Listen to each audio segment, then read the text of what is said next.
Good morning and welcome to New Day Saturday edition with me, Abna Tebi. We are live on TV3 here in Accra. We're also live on 3FM 92.7 and we are streaming live on the internet at 3news.com. Also on our Facebook page, TV3 Ghana. We'll be running from now, as usual, till just about 10 minutes to the top of the hour at 10 o'clock, where conversations will be brought to a close. As usual, we encourage you to send in your contributions via our WhatsApp number, which will be displayed right on the monitors in a bit. We encourage you to send in your contributions, questions, and whatever you have for us to share in the course of the conversation this morning. Quickly, I'll run us through the topics lined up for today's conversation. We shall be looking at what perhaps is gradually becoming a bizarre situation with the Professor Kwesi Boatwell Committee report, talking about the NDC report in this regard. Now, for the second time, since the submission of the Professor Kwesi Boatwell Committee report, we witnessed a serialization of what is alleged to be the Professor Kwesi Boatwell Committee report. Now, the NDC, following the set serialization, came out and said, wait a minute, pay no heed, pay no attention to the so-called serialized reports that are making the rounds because they are fake. Because we have never or published this report anywhere. And that is the basis upon which they're saying that we should dismiss all the reports that are making the rounds on the media landscape. And we will be looking at this report. The question, however, is where is the original Professor Kwesi Boatwell Committee report, and why is the party keeping their report under lock and key? That is, if indeed what emerged during the week is not the original committee report, or that what has been circulating around all this while is fake. Also in the news this week is the Ghana school feeding program, and as usual, it's in the news because of late disbursements or late reimbursements of caterers' payments. Now, these caterers whose contracts expired earlier on in the year besieged the premises of the Minister of Gender, Children and Social Protection this week, demanding payment of arrears of their payments for some periods in the 2016-2017 academic year. Now, prior to this, the sector minister, Madam Utiko Jaba, had assured the caterers that before their contracts ended in July this year, all the outstanding payments would be made. But of course, that was not to be. Now, out of a period of over 100 days of service, we are told that the caterers have received payment in respect of only 7 days. Meanwhile, the Minister of Gender, Children and Social Protection has assured the caterers the government is committed to paying up all the outstanding debt. The questions we are asking on the show today is why the recurrent challenge of disbursements? Is this program even sustainable at all? And how do we deal with these challenges to ensure that the program ultimately achieves the objectives which it was set out to achieve? The panel will be looking at this in some detail.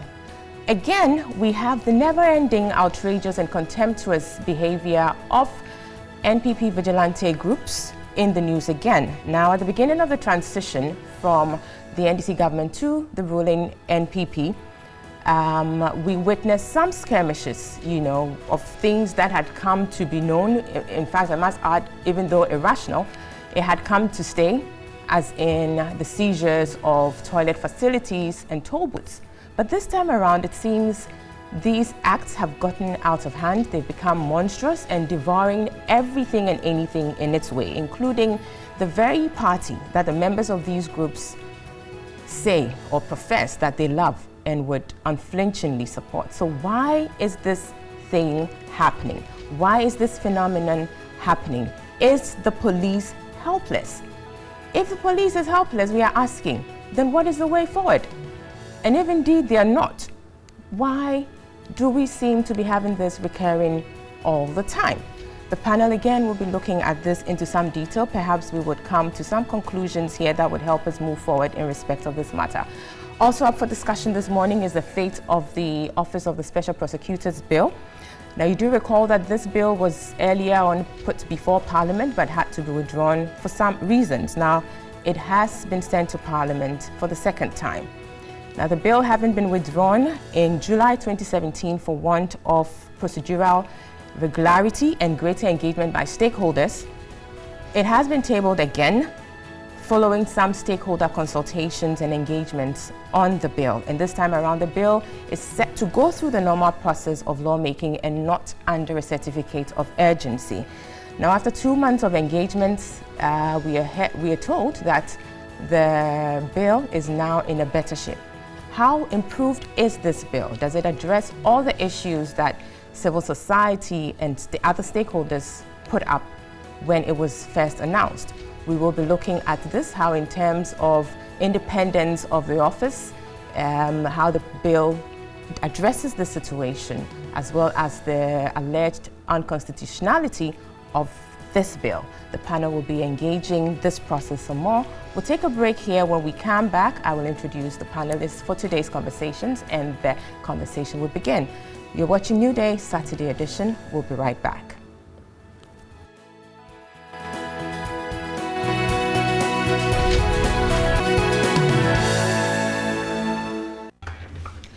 Welcome. You're watching and listening to New Day Saturday edition. We're live on TV3 here in Accra. We're also live on 3FM 92.7 and on our Facebook page, TV3 Ghana. Also, we're on 3news.com.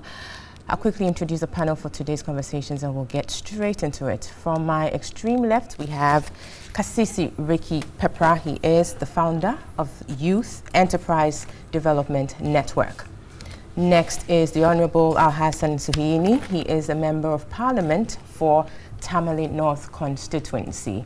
Next to him is Mr. Bobby Banson. He is a private legal practitioner. And last but not least is Nana Fredua Ajiman Oforiata. He is the second Vice Chairperson of the Eastern Regional Branch of the NPP. Good morning, gentlemen, and good to have you on the show. Thank you. We'll quickly just get straight into it. We'll start off with the whereabouts of the Professor Kwesi Botwe committee reports. Now, this week we heard that some, excerpts, if you like, of a report that had been making the rounds are indeed not from the authentic or original committee report. And that, the reason why the NDC is saying that, at least listening to the General Secretary, Mr. Seydou Nketia, is that the party hasn't published the report. So that leakage, or there couldn't have been any leakage, and that what is going around is fake. Now, question is, where is the report? Mr. Honorable Suhuyini, I'll start with you, clearly. I think it was expected. Good morning, and good morning to our viewers. Thank you very much. It's a pleasure to be on this platform, right. And I hope that we will approach the issues as dispassionately as possible, right, for the benefit of our viewers. The NDC report seemed to be making waves, like you have said, but I wonder why it is of such an interest to especially the opponents of the NDC. It is expected. You're the largest opposition party now. Yeah, it is expected. It is expected that they will want to know what we know about our defeat and perhaps try to guess the solutions we will be working on, so that they can, counter those solutions and ensure that we do not come back as we intend to in 2020 strongly. What is amazing to me personally. So, I mean, the position of the NPP on the report is not surprising. It's expected. But what is amazing to me is the interest of some other groupings, if you like, civil society and maybe the media. I do know that the NDC, when the committee was put together, indicated that this was supposed to be a fact-finding committee that was to find out reasons why we lost for our internal consumption. And we have since kept it that way. So was that the decision from the get-go? Because I don't think that was the decision from the get-go. And that is why even in some of the sit-ins, journalists were not even allowed to cover it, because it was supposed to be an internal, inquiry. But in others, journalists were allowed to cover. Well, that in others, but in some cases. In some cases, they were not allowed, but in other places, because maybe they did not want to create any confusion, they allowed them to cover it. But what I'm saying is that it's an internal document, and we all have documents that I'm sure that we don't make public. And again, I'm saying I'm amazed at the interest of the media, because I don't see how the report of the NDC is going to solve the myriad of problems that this country is faced with today, because the NDC is not in charge. The NDC does not collect the taxes of Ghanaians. And so what is in its report, why it lost an election, is not going to reduce. Are you suggesting that the media shouldn't bother covering anything the NDC does because the NDC is not in charge? No, that's not my suggestion at all. I'm talking specifically about the report. I'm not talking generally about the NDC. I'm talking specifically about the report. So I'm saying that I do not see how the report is going to reduce electricity tariffs, for example. I don't see how the report, if it is proven that what they have circulating the media is true, is going to reduce the price of fuel. I do not see how the report, if indeed what they have is true, is proven to be so, I do not see how it's going to stop the Delta forces and the NDC vigilante groups that are on rampage. If indeed what they have, NDC vigilante. I mean the MPP vigilante. Well, we all know what. Maybe are declaring things we don't know. But we all know. But we all know what the truth is. Right. So I do not see how the report is going to solve anything. The fact that we went to the international market to raise bonds and we haven't been able to raise half of that, I don't see how the report is going to be. I mean the GPS that is being discussed now, value for money. I'm talking about Jack, where are you? And we are told that we spent 3.5 million Ghana cedis just on publicity. I mean, compare that. Yes, and those are some of the concerns that people have, that if indeed those allegations coming out from quote unquote the leaked reports are true, then we should be concerned. But here's a case that we don't even have. We're not able to tell whether or not this is, fake, as the party suggests, because there's no, in the absence of the original, how can you even be sure that this is? Obviously it's coming from the party, so the party would say it's not the original, but you are faced with this difficulty. So what is the motivation behind the level of interest that some people are trying to gather around the report? Let me throw that to Kasisi here. Do you find it overly, perhaps people are being overly intrusive with this report, or people are legitimately, pursuing this report? Is it out of place that the media, for instance, would want to know what the findings of the report is, what the committee found out when they went on their nationwide, tour, if you like? Somebody has decided to do a house cleaning exercise, and then his neighbor has decided to take an inordinate interest in it. That's the way I see this, especially in the light of the myriad issues that confront this country. Whether it's leaked or not is not the issue. This country has become rather interested in leaked information, and never has anything that has been leaked been deemed to be the truth. Whether they are reported unsavory comments, whether they are professions of love for the incumbent government by somebody who has recently been rewarded, or whether they are about NDC's auto-exegetic exercise. My interest as a citizen of this country is not in whether it is leaked or not. Are these the issues that, as a country, we should be dealing with? Great. And that's a question that the media perhaps is, asking, that we need to interrogate these issues, but we don't have access to these. Look, I was hoping that my good friend Nana would have had a go, since this seems to be a ping-pong thing. But let me go ahead. I don't want to encourage that ping-pong thing. Well, unfortunately, it's the mainstay of Ghanaian politics. But the point is this. Abna, I have Dumso in my house. I just announced that to those who care to hear. Nobody is discussing that. There are so many issues that seem to have media disregard. So there's a palpable quantity of Ghanaians who think that the media is deliberately silent on certain issues. And then all of a sudden, somebody has decided to go and sit down and cry over their loss. And then that becomes the mainstay of the political discourse in this country. That I find that, look, under normal circumstances, yes, they are the biggest opposition party. What they have to say about anything is important, and for that matter, we should be. In fact, many of the travails that we are going through can be traced back to their time in office. So nobody says that NDC should be let on a holiday. All we are saying is we have critical issues. You know, somebody's hair is burning and you say, no, I don't like the color of your shoes. That is completely diversionary. So if you want my opinion on this, whether Asiedun Ketia says it's leaked or not, that does not necessarily, affect my opinion on whether that is really the matter, you know.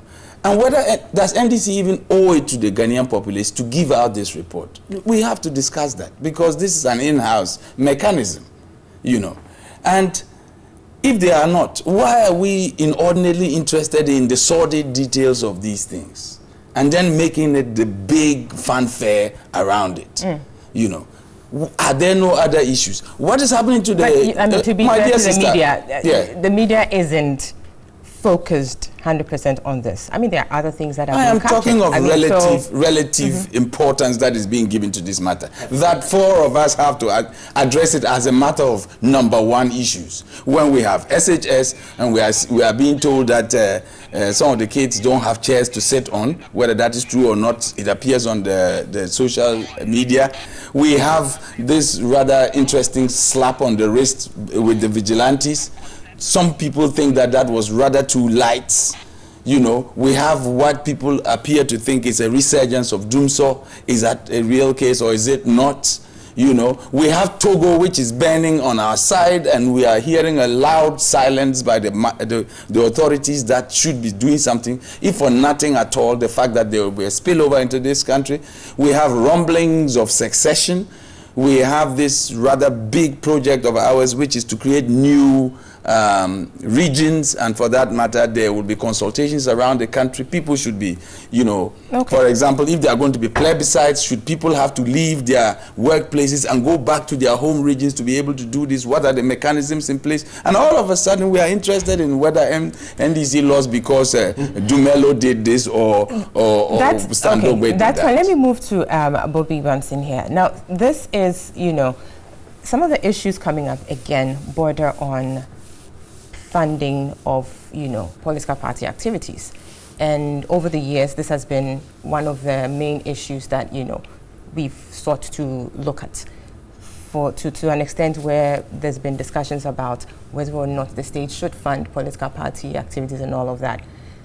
Against that background, would it be out of place that people would want to know exactly what went down in there? Because there are allegations coming out from quote-unquote the leaked reports. Good morning once again to your viewers and listeners. I am of the opinion that the NDC, like you rightly said, being the largest opposition party, we should not forget that in December, I think about 4 million Ghanaians voted for the NDC. 4 million Ghanaians. This Kwesi committee was set up to investigate what caused the defeat of the NDC. When the committee was set up, the NDC did not go to their party headquarters alone, shut out everybody else, and inaugurated the committee. They did not. They sat on various media platforms, made the whole world know that we've set up a committee to investigate the cause of our downfall. And I believe that during that time, there was a lot of backlash as to a lot of people blaming each other within the NDC for what resulted in their loss. And so the purpose of the committee was to silence all those things. Now, if 4 million Ghanaians plus voted for the NDC, and you are telling me that you have set up a committee to investigate what led to the downfall, yet the report is something that Ghanaians should not be interested in, then in the first place, you should not have announced that a committee has been set up.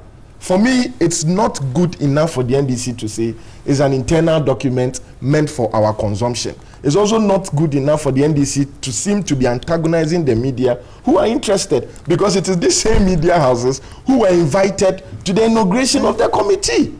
If 4 million Ghanaians voted, the report, if indeed there is a report, that is what I'm being, because there's been so many talk about a report being leaked. So I think it's about the third or fourth time something like that has come up. If indeed there is a report, the NDC should come out and say, yes, there's a report, but we are studying it first as a party before we release it.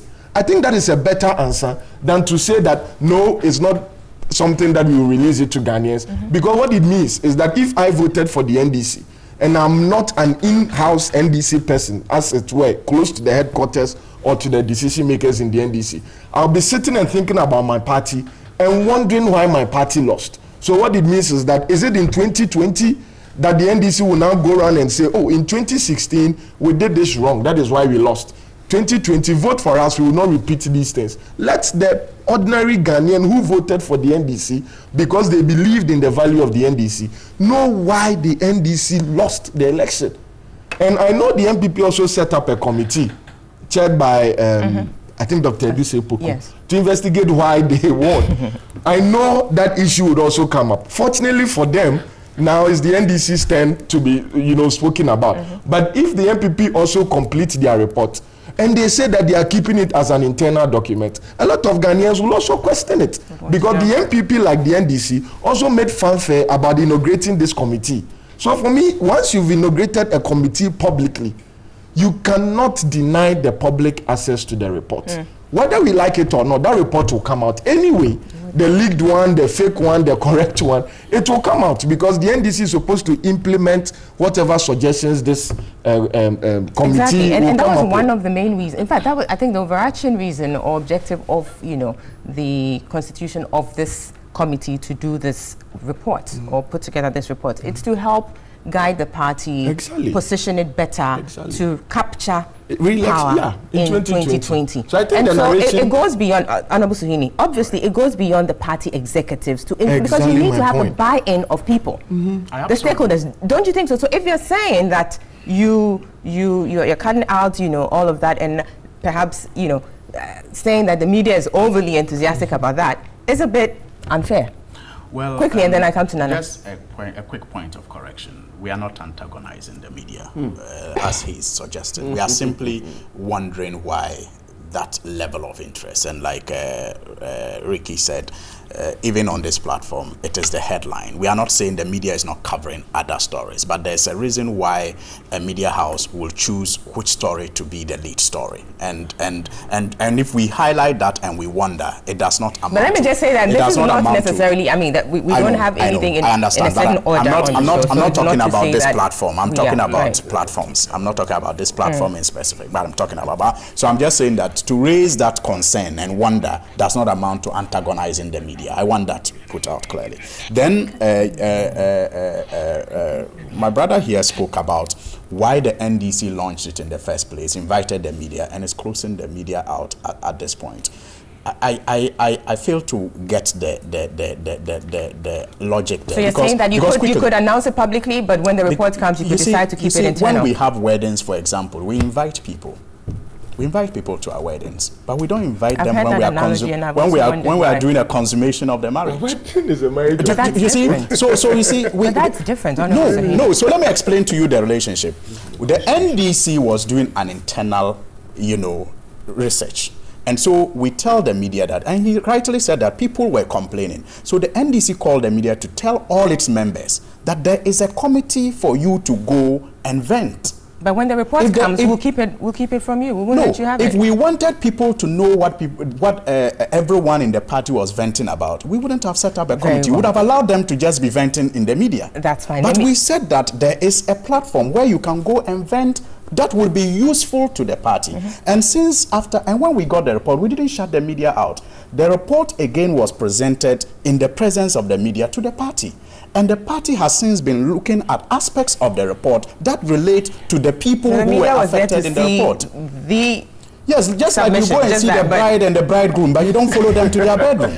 Very well. Let me simple as that. That's fine. Listening to Nana, what's his name? The General Secretary, Mr. Sedun Ketia, this week on this issue.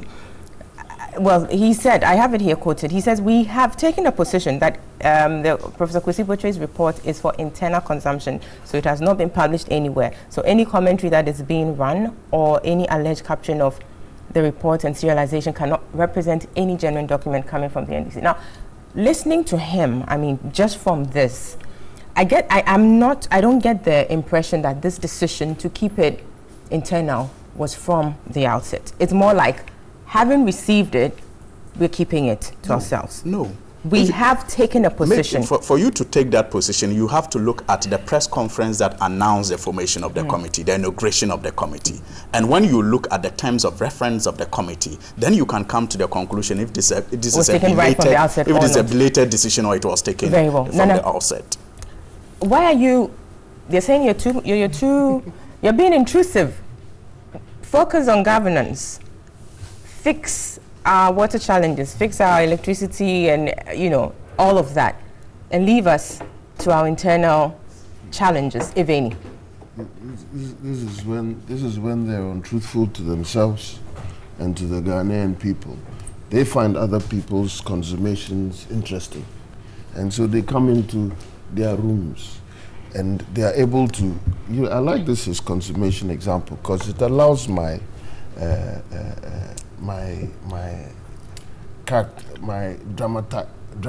dramatic character to come out, and probably a bit of my interest in the arts. He wants others' consummations, like the MPP's consummations, to be a public event where they would determine when eruptions of any sort within the MPP is a pre-ejaculation type of act or an abortion of some sort when something happens. But they don't want us to talk about theirs. We will talk about it, my brother. The first and most important thing, and my brother to my left, I missed your name again, I'm sorry. Bobby was very, let me use the kind of words that lawyers like, elucidated. I'm surrounded by it. The realities and truths that Ghanaians deserve. It's not about whether NPP is interested, though. It's about the NDC's failings. I keep telling them, you were sacked. And the reasons you were sacked is what you are looking for. And the Ghanaians are, when you go to Ghanaians. Though when Dr. Botre was going around, it's Ghanaians he spoke to. Yes, they're NDC members, but they're Ghanaians. Now you're telling us that they don't deserve to hear. Because the only way they're going to find out what is in that report, and therefore why you take the decisions you take, is about for you to make them public. You don't want to say it as far as we're interested.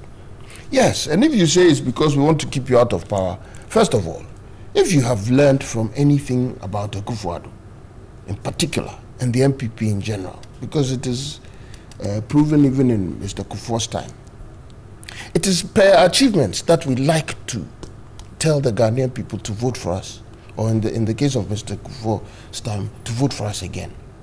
It is the achievements that we make. So that one is not the first port of call to think that the opposition is the basis for staying in power. It's not true. Not for the NPP. But more importantly in this instance, we need to know, because you see, what you were doing in office, especially around the campaign, affected our economy.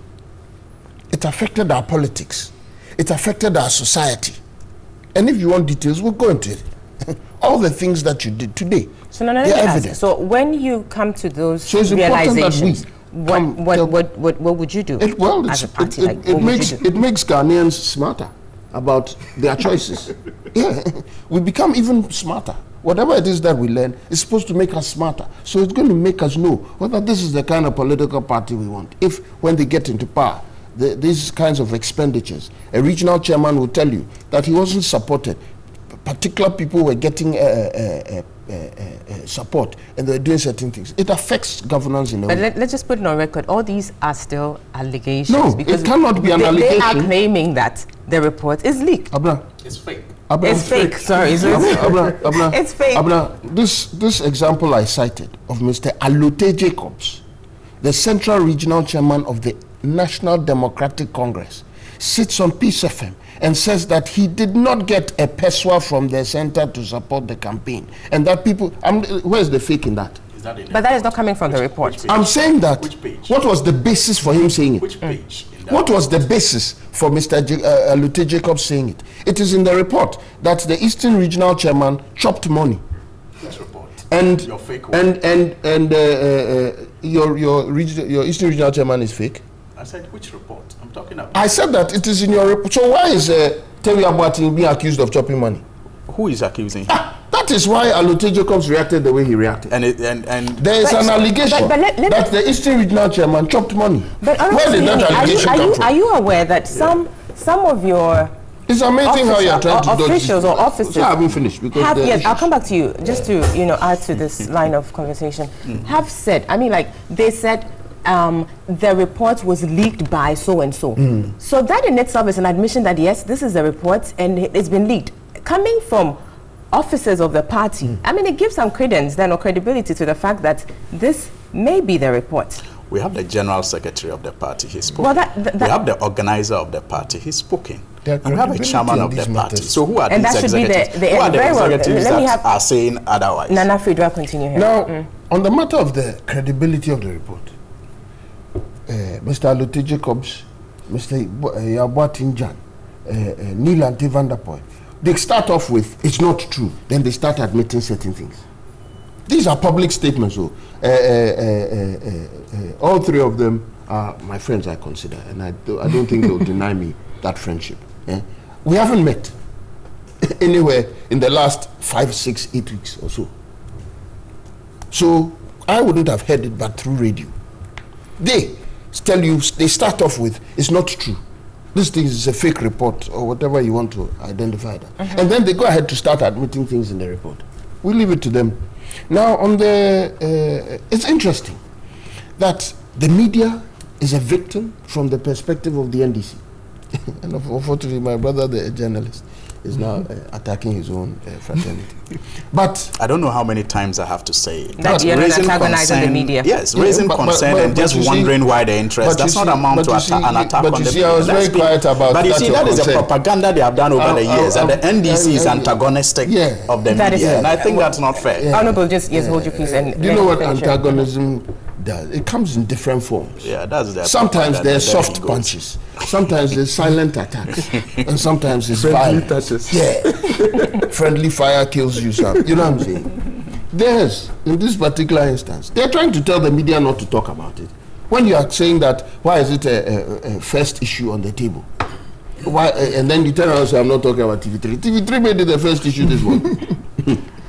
What is it? It's antagonizing. And then you try and say that it doesn't make sense for you to talk about it because relative to it, there are other issues per you that are more important. And that they are not talking about. I mean, all these things you are talking about, they are all in the media already. They've been in the media for a while because you raised them. You are the ones who like to refer to Doomso as being still around. When And it's who not raised Doomso anymore, it's Light Off. And who raised it? There's a difference. Light Off we've been experiencing Oh my from when I was goodness. born. Doomso was an NDC phenomenon. It's a fact. Propaganda. Why wasn't Doomso used prior to NDC? You see, so we'll allow you. And the media has covered that. You have been unfair to them. So you are antagonizing and we're telling you. All these other things, the court issues, slap that Ricky was talking. Why, Ricky? Where did you hear from it? Did you hear it? Were you there when the report, it was the investigations and things? It was reported in the media. So why are you not being fair to the media? Let's be truthful to ourselves on these matters. Now, Quickly wrap about. hey, oh, really, Adu. three different perspectives. Now, for me, and I think you raised it a bit. The NDC announced this thing before they started. They announced it. Prior to the announcing, their activists were on the ground making noise, covered by the media. They wanted the media to tell the world that they were not happy with some of their leadership, the Lakovi and all those, putting out articles and utterances. They were doing that before. And that one, Ghanaians were supposed to stuff our ears with what? So that we don't hear. Besides, you want to clear these issues so that you do what with it? So that you win power. And Ghanaians watched you. 1.5 million of them decided they won't vote for you. Some of them were even non-existent because you were regular. We stopped them. So those ghosts didn't even vote. You see what I'm saying? You announced it. That's one. And then your activists, pre-announcement and post-announcement, were telling the world things publicly. You said some of them were in camera. Yeah. The off-camera, what's the opposite of in camera? The other side, the public view, was telling us what the in camera things were, they were telling us. And we were interested, and we listened. So all that was announcement to the world about you and your activities. How a lot of your people chopped money in this country in the name of campaign. Now, when the report was finished, were we not told about it? Was it not a public thing? The report is that it's been handed in. Yes, that was Didn't the NDC tell us that? They want to tell us that the report has come, but they don't want to tell us that the kukru. It's for internal consumption. Yeah. Yes, you I'm would saying see that it happen. they're telling us that the report has come. The man has married the wife, but the kukru in the room is not consummation. It's not for your eyes. But I'm saying, you're telling us that you've married a woman. You went into the room. Yes. But when you got there, you put one dummy here, one dummy, and started throwing them at each other. So the kukru that we're hearing is not a consummation. The outdooring will be when we swear in our next president. So, then we'll as far as the public is concerned, as far as the public is concerned, and this is where Abna is going to try and stop me. Is that an ejaculation going on, or is just noise being made in that room? That's not your concern. It is. Because when you come out and there's a child born out of that consummation, that child is automatically public property. Yes. So what are you talking about? So we'll invite you to the So what are you talking about? If you go and infest, if in the room you are infesting the drugs, the baby, if you are infesting, it is the Honorable Suhini's words I'm using, consummation, and then I'm fleshing it out for you. I'm fleshing it out for you.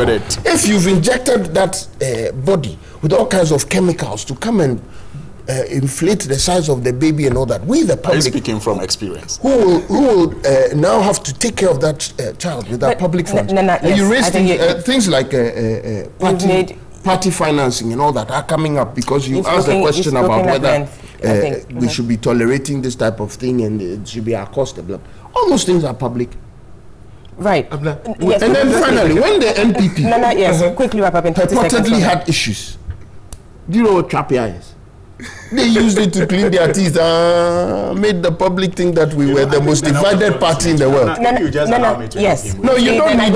I don't need your help because you will help yourself. That's fine. Yes. But when I was talking, you made him inject and inject and inject, and I didn't complain. No. You know what you're saying is not exactly. I am not surprised. The point I made is that I'm not surprised that the NPP is interested. It's expected because I assume that if they were in a similar situation, the NDC will be interested. I am not surprised. What I'm saying is that my surprise is, and because you see, there's also an example before in this country. Arthur Kennedy wrote a book, Chasing the Elephant into the Bush. Yes. The NDC discussed it and struggled to get media platforms to discuss it. The media was not leading like the way they are leading in this case. The Bush was not commissioned by the party. Yes, it wasn't. That was by an individual. But what I'm saying is that the NDC struggled to find media space to discuss it. NDC has. Do you get it? Because the media at the time used to talk about how there are more important issues. How there are more important issues to tell you. So I expect the NPP to also push it. Yes, I found space. But I'm saying that I expect the NPP to push it. I expect the NPP to push it the way they are doing. But I don't expect the media to be giving them help. Why? When you say the media is giving them help, I think that is very unfair. For example, I think that's very unfair. Well, so if you find it unfair, I don't remember this platform, and it's not because you are here discussing chasing the elephant into the bush extensively like it is discussing this. I don't remember the daily graphic, for example. That's verifiable information, and we could always pull out that. I mean, you can't say these things. That was several years ago. Yeah. Ask him how many times he listened to you. So really, I mean, that cannot be, the basis for that. But I think quickly, Bobby wanted to say, and then I go to Kasise. The point I'm making is that I expect the NPP to be disinterested. Do you know that the media? A media house, for example, I'll give you one media house, for example, that claim they have intercepted it, serializing that report. I mean, And I know, and we have followed the programming of that media house. We have followed, and I will be very specific. Joy FM, for example, they say they have intercepted the report, and they are serializing it. And I know their position, and I know their position, for example, on chasing the elephant into the bush. I'm sorry about that, but I'm saying is that because they're not here to defend themselves. But but it is a fact. People have listened to them. I'm saying I know their position on chasing the elephant into the bush at the time, and Nana is right. Because at the time I was working with Radio Gold and we were discussing it. But I know the position of Joy FM at the time on chasing the elephant into Joy FM here, it's not, I mean, please, you need to withdraw it. Because they're not here to, no, they're not here to defend themselves. I don't think that's, no. But these are not things that I can verify. So please, well, as another media, so that is why you see, but when I don't mention the name and I say media, then you feel offended. You can say a particular media house, and that's fine. You can say exactly. When I don't mention the name and I say media, then you feel offended, and it is not my intention to include all. Media house. That I will assess myself. First of all, I don't see anything wrong with mentioning Joy FM. This gentleman is as known as anybody, and they know that it was not TV3 which put it in his mouth. He's honorable, so if they have an issue with him, they know where to find him. But sincerely speaking, my senior brother took a swipe at my comment when I said that it was a slap on the wrist. You see, again, I do not have any particular interest in this report except as a Ghanaian. I am saying that there are competing issues that are probably more approximate, more immediate to the welfare of the Ghanaian, rather than this alleged report. I've also stated categorically that the General Secretary coming out to say that it is fake or leaked does not particularly amuse me, because there is no report that has ever been admitted as the real one. I have said that people are supposed to have been recorded. Oh, that's not my voice. Or even if they concede it's my voice, it's been doctored. So we are used to that. So the question is NDC going to come out with this report? When are they going to come out with it? Why the long silence? Because like the two gentlemen have said, yes, indeed, whether it's an internal exercise or not, there are NDC people in this country and they will need to know about it. But again, I don't want to say this, but we are compromising, we're stepping on the average Ghanaian with this our bickering left, right, and center. You see, how they lost power, yes, is important. But he who has the power now is the one that owes the people much more accountability. I do agree with that. But quickly, you see, the things that bother people, at least with what has emerged in the week, has to do with how public funds, if you like, or yes, how public funds were spent. You see, and then as much as you're going to the point where you're saying that the government in power is where the focus should be. You see, we are too exuberant with these issues. There are IOCOs and there are strategies and there are courts. And there's a new mantra that is happening: go to court. So go to court. But if there are alleged financial malfeasance emanating from this fake report. No, sincerely speaking, I'm not saying that there is no. Please don't let us. The party has officially said it's not. All I am saying is, Nana, Abna, if you think that there is enough grounds, go and go to court, because that's fine. But to the extent that the party is saying that the media's, focus on it is a bit out of proportion. I don't speak for that party. I couldn't be bothered about their position. That is where I'm driving. All I am saying, there are issues there that border on how the public purse was utilized, and it's of grave concern to the media. Indeed. And that is why the highlight is being put Abna, you are not hearing me. I am saying that I don't care whether they say it is fake or not. I don't care whether it was leaked or it was not. All I am saying is that I have voted a particular party into power, and that party is supposed to be concerned with my well-being. If anybody has any problems with what is alleged to have happened under their stewardship, take it to the right place. I think Bob wanted to say something, then I come to you. I wanted to add that I think one of the problems that made this whole discussion degenerate was the first reaction of some of the NDC appointees when this alleged fake report came into the news. I recall listening to Dr. Mani Boama when he was first called. I don't recall which radio station. And his first reaction was that the committee did not invite him to speak to these allegations, and that he's going to speak to his lawyers to know how to respond to it. You know, at that point in time, I thought, oh, okay, so yes, this report is actually legitimate. And then later he backtracked and said, oh, he's been informed that it is not correct. So I think that the first problem was that the NDC, if indeed they are now taking this approach, should have managed it very well. Because for me, as an ordinary person, the moment I heard, and he was the first person I heard react to this within the NDC, he said they did not invite me, they can't make these conclusions against me, I must speak to my lawyers. So then again, everybody says, oh, okay, so it's actually correct. So I think that is the main one thing that affected how the public is reacting to it. The second thing is that this may be off record, but as we are speaking off about, record, you want to make sorry, I mean of the list. Very soon, and I'm saying it because the nice here. Today we are talking about the NDC's report, and I have a keen interest in the MPP's report. Right. We need to know how they won. If indeed, in their terms of reference now, he can confirm or otherwise whether it will be made public. It will be made public. Very well, but because more Ghanaians will be interested. I will, but something has come up. Yes, so this was this coming from the production team. It was sent by Mr. Adikoka, the NDC Greater Accra Regional Chairman, and let me read it, and then we do a follow-up. Well, he says the party members at the grassroots level are being informed of the findings of the Professor Kofi Botwe report. National Executive, Regional Executives, Council of Elders are all over the country informing members of the findings and discussing solutions.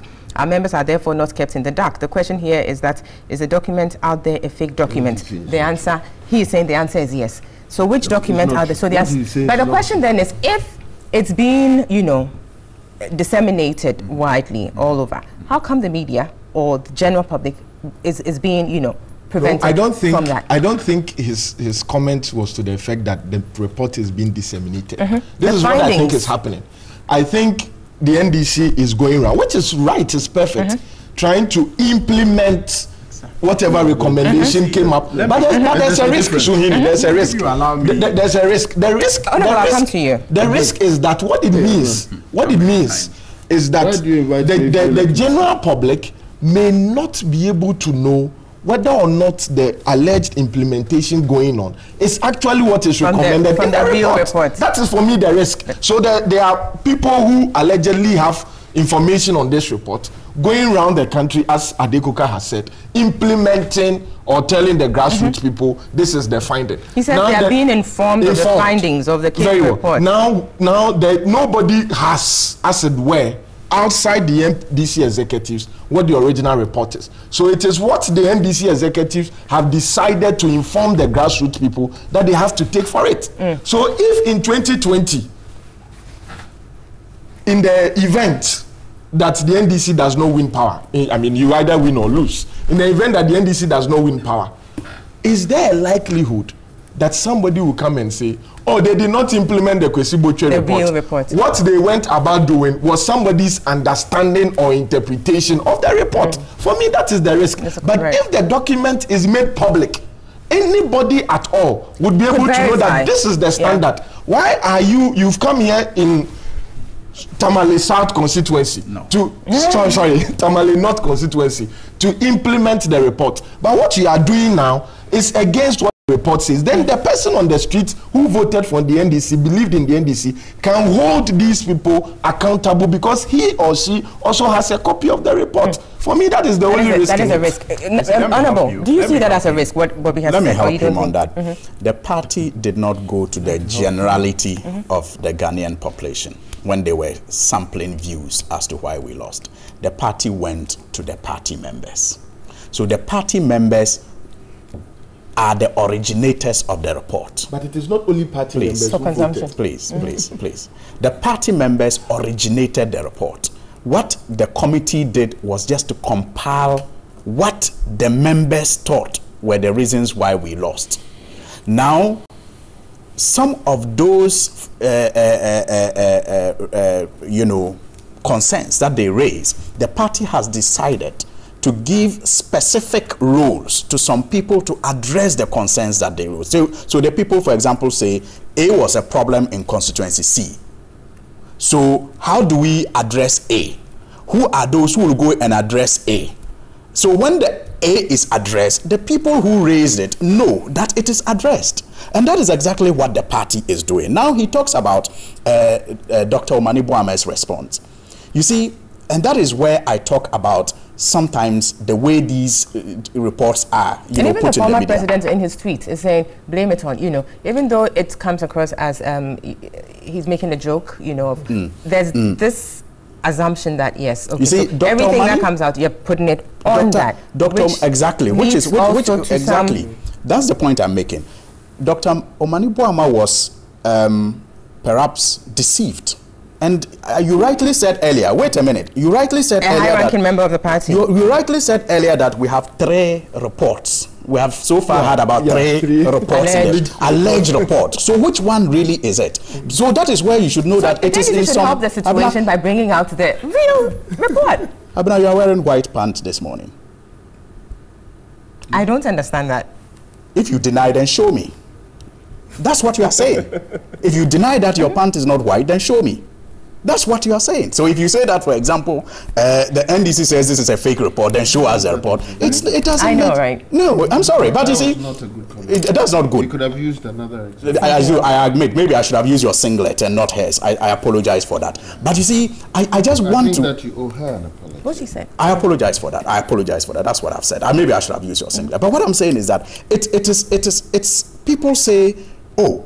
Because you are saying it's a fake report, the only way to do it is to show us the right report. And I'm saying it's not reasonable. It's not logical. It's not an argument that is fair to us as a people. And maybe that is why you will even find it offensive that I use the example that I use. That is why, you see, and that is why the NDC will also find it. And that is why the NDC will also even find it offensive. Do you get it? Because I'm saying that is not the report, and you are saying bring out the report then. It's and when I talk about Omani Boamah, when you talk about Omani Boamah, when I talk about Omani Boamah being deceived, because there were 3 reports, not every member of the party has seen the report. The report has been circulated to the people who have to work with the report. So as at the time Omani Boamah was speaking, he did not have a copy of the report. And he just saw a media report that was running him down. And so he was speaking on the assumption that it was really the report, only for his attention to be drawn to the fact that this is the Cook report that is intended to create confusion in the party, and that is not the report. Very well. And it is the machinations of some people. We need to take a break. When we come back, Nana would have his piece on this, and then we wrap up on this conversation. You're watching and listening to New Day Saturday edition. We'll be right back for as long as you want.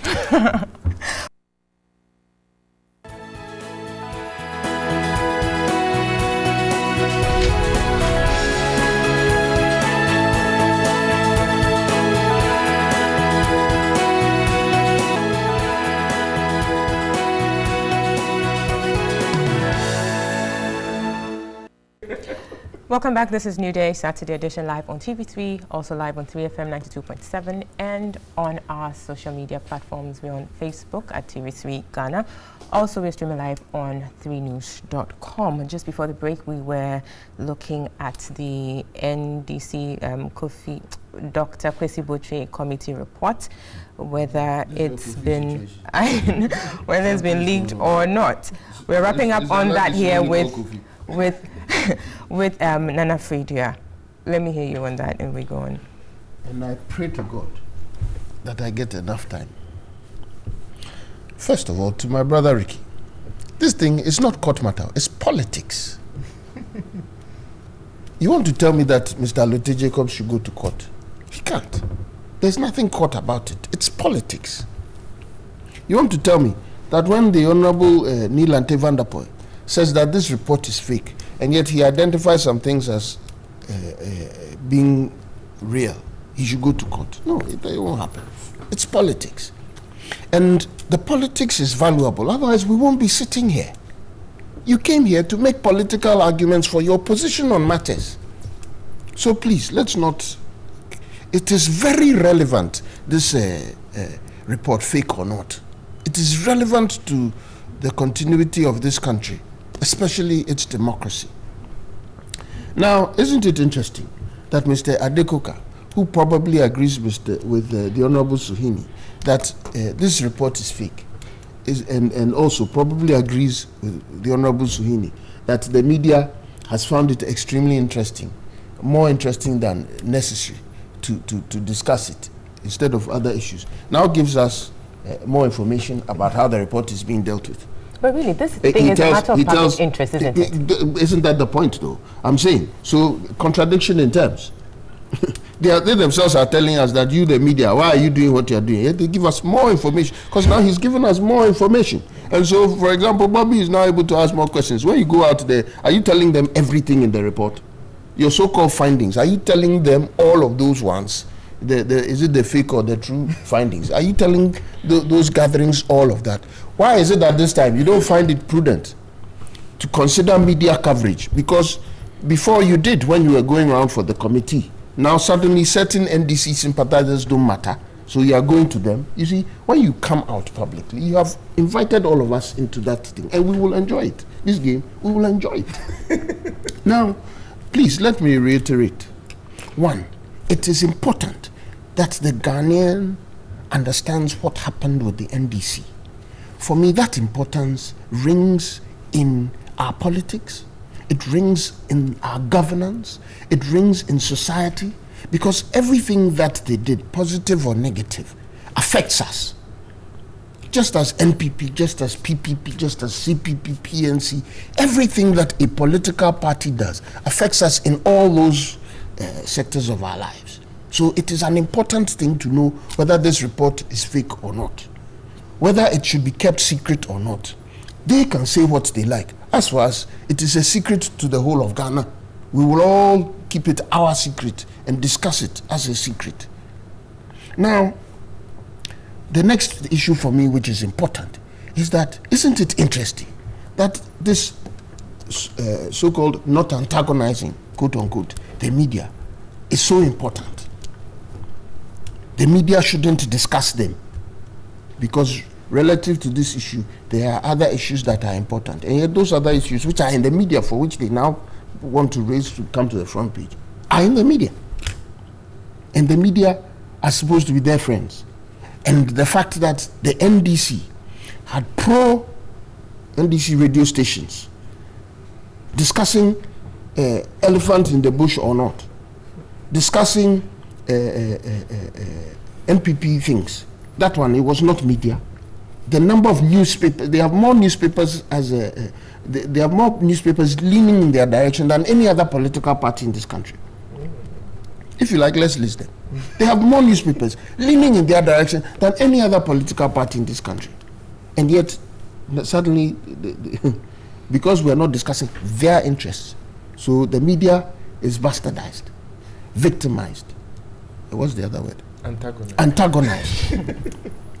So, for me, and by the way, and this is my last point, this thing, isn't it interesting also that the Honorable Alhaji Suhini didn't find it interesting to exactly tell us why this thing is fake, but rather chose to describe how people are dealing with it? Well, the General Secretary says it's fake. No, I'm saying, why isn't the Alhaji Suhini who's sitting with us it. here explain to us why this is fake?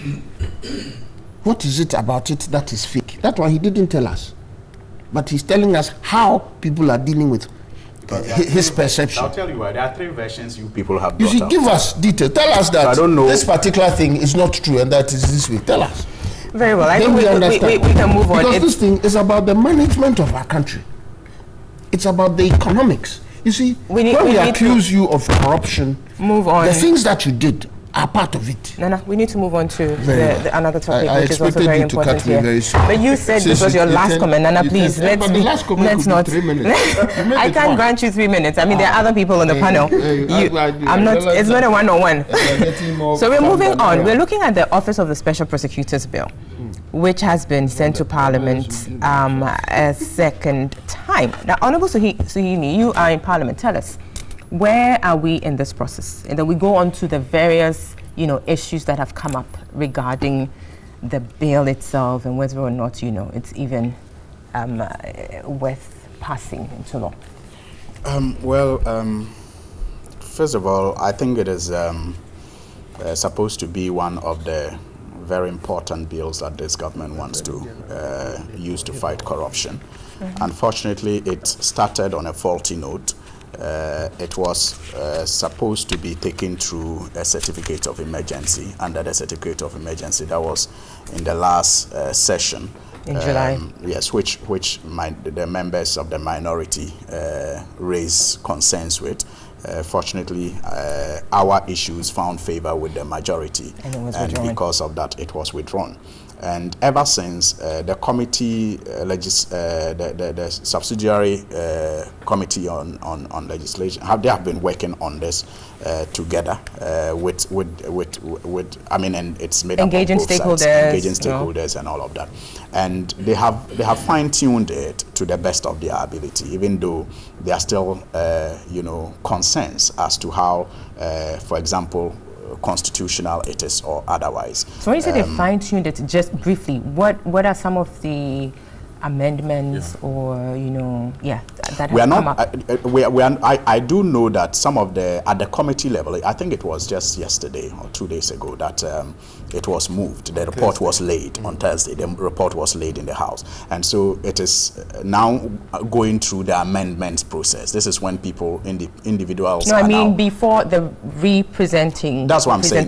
Of it. That will be that information. I'm sure the committee that worked on it, who engaged stakeholders and the Attorney General's office, they will be seized with that information more than I will be. But what I'm saying is that in the report, when it was laid, the contributions that I listened to from members of the committee suggested that some compromises were made. But there's still the issue of the constitutionality of it relating to Article 88 and all of that. Really? But for me as a person, I am wondering if this is really what we need as a country to deal with corruption. If what we already have in existence is not enough.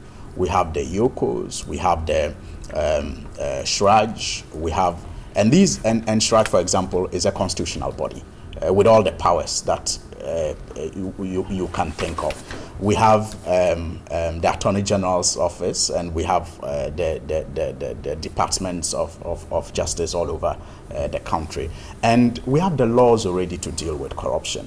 And I'm just wondering if this is not a creation of another bureaucratic institution that will just add to maybe cost. But if the existing structures or arrangement or legal regime is enough, as you say, why do we still seem not to be winning the war against corruption, which has necessitated this bill being put before Parliament? First of all, I didn't say the existing infrastructure for the fight against corruption is enough. I'm just you said you're wondering if this is not, and I'm just raising if this is necessary.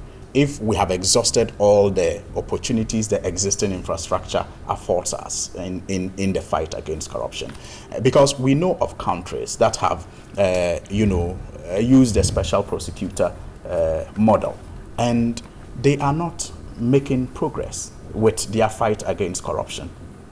I recently was reading a report. I think it's Croatia and Yugoslavia. They were doing a comparison of how the two countries are fighting corruption. And whilst Croatia has the special prosecutor and Yugoslavia doesn't have, Yugoslavia seemed to be doing better than Croatia in the fight against corruption. So the question is it really the case when His Excellency the President and his party pounds the special prosecutor bill as one that is going to solve all the problems we have relating to fighting corruption and prosecuting same successfully? I think it is hype, and I am afraid we may not be able to manage the expectations after this is passed, because we are going to, because of the examples of other countries, I fear that we are going to have hopes being dashed. So what in your opinion what in your opinion would help with the fight against corruption? I think first of all, we need to be honest. I think there's too much dishonesty in this country, and people should be more responsible than they are. So if you are, for example, honest about being an attorney general that is interested in discharging your responsibilities as an attorney general, and the lawyers that work under you, that is the state attorneys, are also honest about their dealings and take their responsibility to the states more seriously, and the investigators that will do the investigation from Yoko to the police service, the CID, are honest about, you know, the need to uphold their professional integrity and, you know, act more responsibly in the positions that they are in. The laws that we have passed so far should suffice. I mean, the investigations, when done thoroughly, without any considerations, political or financial, the prosecution will be, when it's also done in that manner, without any considerations, I think that we will be going a long way. I tend to think that this is just another bureaucratic institution that we are going to create. Well, we'll come to I fear that the we will not be able to, you know, really win the war against corruption just by the mere passage of, even though I'm not opposed to it, but just by that's the what mere the passage minority of has a said. You special stated that in prosecutor. principle you are not opposed to this, but that, you know, you are going to, as far as you can, resist all attempts to you know, bring about any unconstitutionality through the back door. You've stated that, but you talked about, you know, being honest, public officers being honest and all of that, which leads me to the thing about, and this is to you, Mr. Kasisi, that some have said that really the fight against corruption would be won if there's a political will, so that, you know, you don't necessarily need to pass new laws or other things to make advances. How do we bring about this political will within the context of our politics as we have it?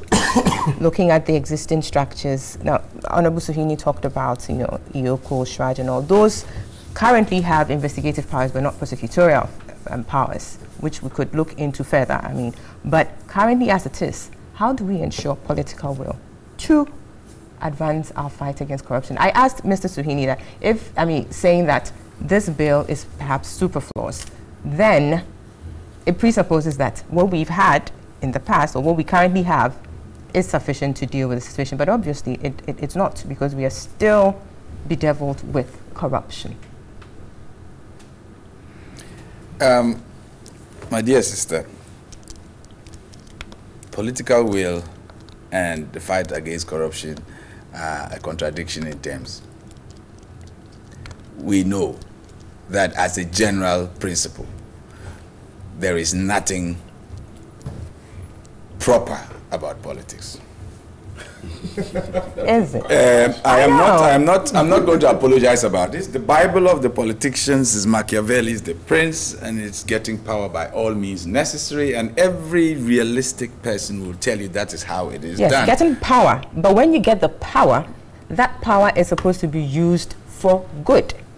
So you go beyond the quest to secure political power to now making sure that the lives of your people I have said I have lived long enough. I've been an adult since 1992, the Fourth Republic. I voted, or I was required to have voted in all of the elections. I didn't do, for good reason. The truth of the matter is this. First of all, I would have wanted to make a submission. The war against corruption is not going to be won by the special prosecutor. I do not share the excitement with that. What I see when I you know, this whole thing about special prosecutor is something that is similar to what the civil law countries have. Somebody who has the ability to investigate and prosecute. So that's the inquisitorial regime. The question to ask is, hold on. Not necessarily. No. Not necessarily. It's something akin No. I think we need to set the record straight. Yes. Yeah. You carry on. Yeah. But clarify for Exactly. We need to clarify that. Yes. Is the investigator, the prosecutor, is also the judge. And how different is that from what we are looking at in the... That is totally different. It's not a judge. He prepares it like every other prosecutor, police. Okay, so the extent of his power is not as much. Okay, yes. fine. Thanks for that clarification. However, all I'm saying is that the presence of the investigative and the prosecutorial powers in the special prosecutor is not in itself enough, because our challenges with our present system arise from who appoints the people, arises from how much resources are made available to them, arises from whether people actually believe that they are doing these things devoid of political considerations. So if we think that the Shraj chairman was appointed by this regime, and for that matter, they are likely not to be acting properly in the subsequent regime, or the IOCO director for that matter, or that even certain members sitting on the bench were appointed under a certain regime, and for that matter, they may have a certain leaning towards that regime. The whole issue is our perception of these people, and it cannot be completely groundless. There may be indications or suggestions in these behaviors that give people the feeling that, oh, once this person has been appointed by this regime, they are less likely to go out all, force on people of that regime. So I can understand when the NDC says that they do not necessarily have anything against the special prosecutor, but they are not terribly enthused about it. Because again, are we going to be able to rid this particular institution of these cankers of under-resourcing, skepticism about their objectivity, etc.? Political appointments and all. But Suini says that we should be honest. It's interesting. We all go to church. Most of us go to church, and most of us go to the mosque. As a country, we are extremely religious, or if even it's just in the manifest behaviors. But we are terribly, terribly deficient in the core issues. So core values. Yes, the core. Sincerely speaking, Ricky is trying hard to be diplomatic. Yes, we are really an interesting country, and I hate to say this, but we need, and I've said this, and Nana seems to like that when I say, we need a major psychological revolution. That's what I mean by yes, and responsible. Because we are. This is about the human. Yes, yeah. You see, the truth of the matter is this: it's simple. Nobody, dishonest and irresponsible people. Nobody goes into politics expecting to be honest. Even if you are expecting to be honest, the people. Hold on. Your perception about politics is rather gloomy. Seriously, I'm saying your perception about politics is rather gloomy.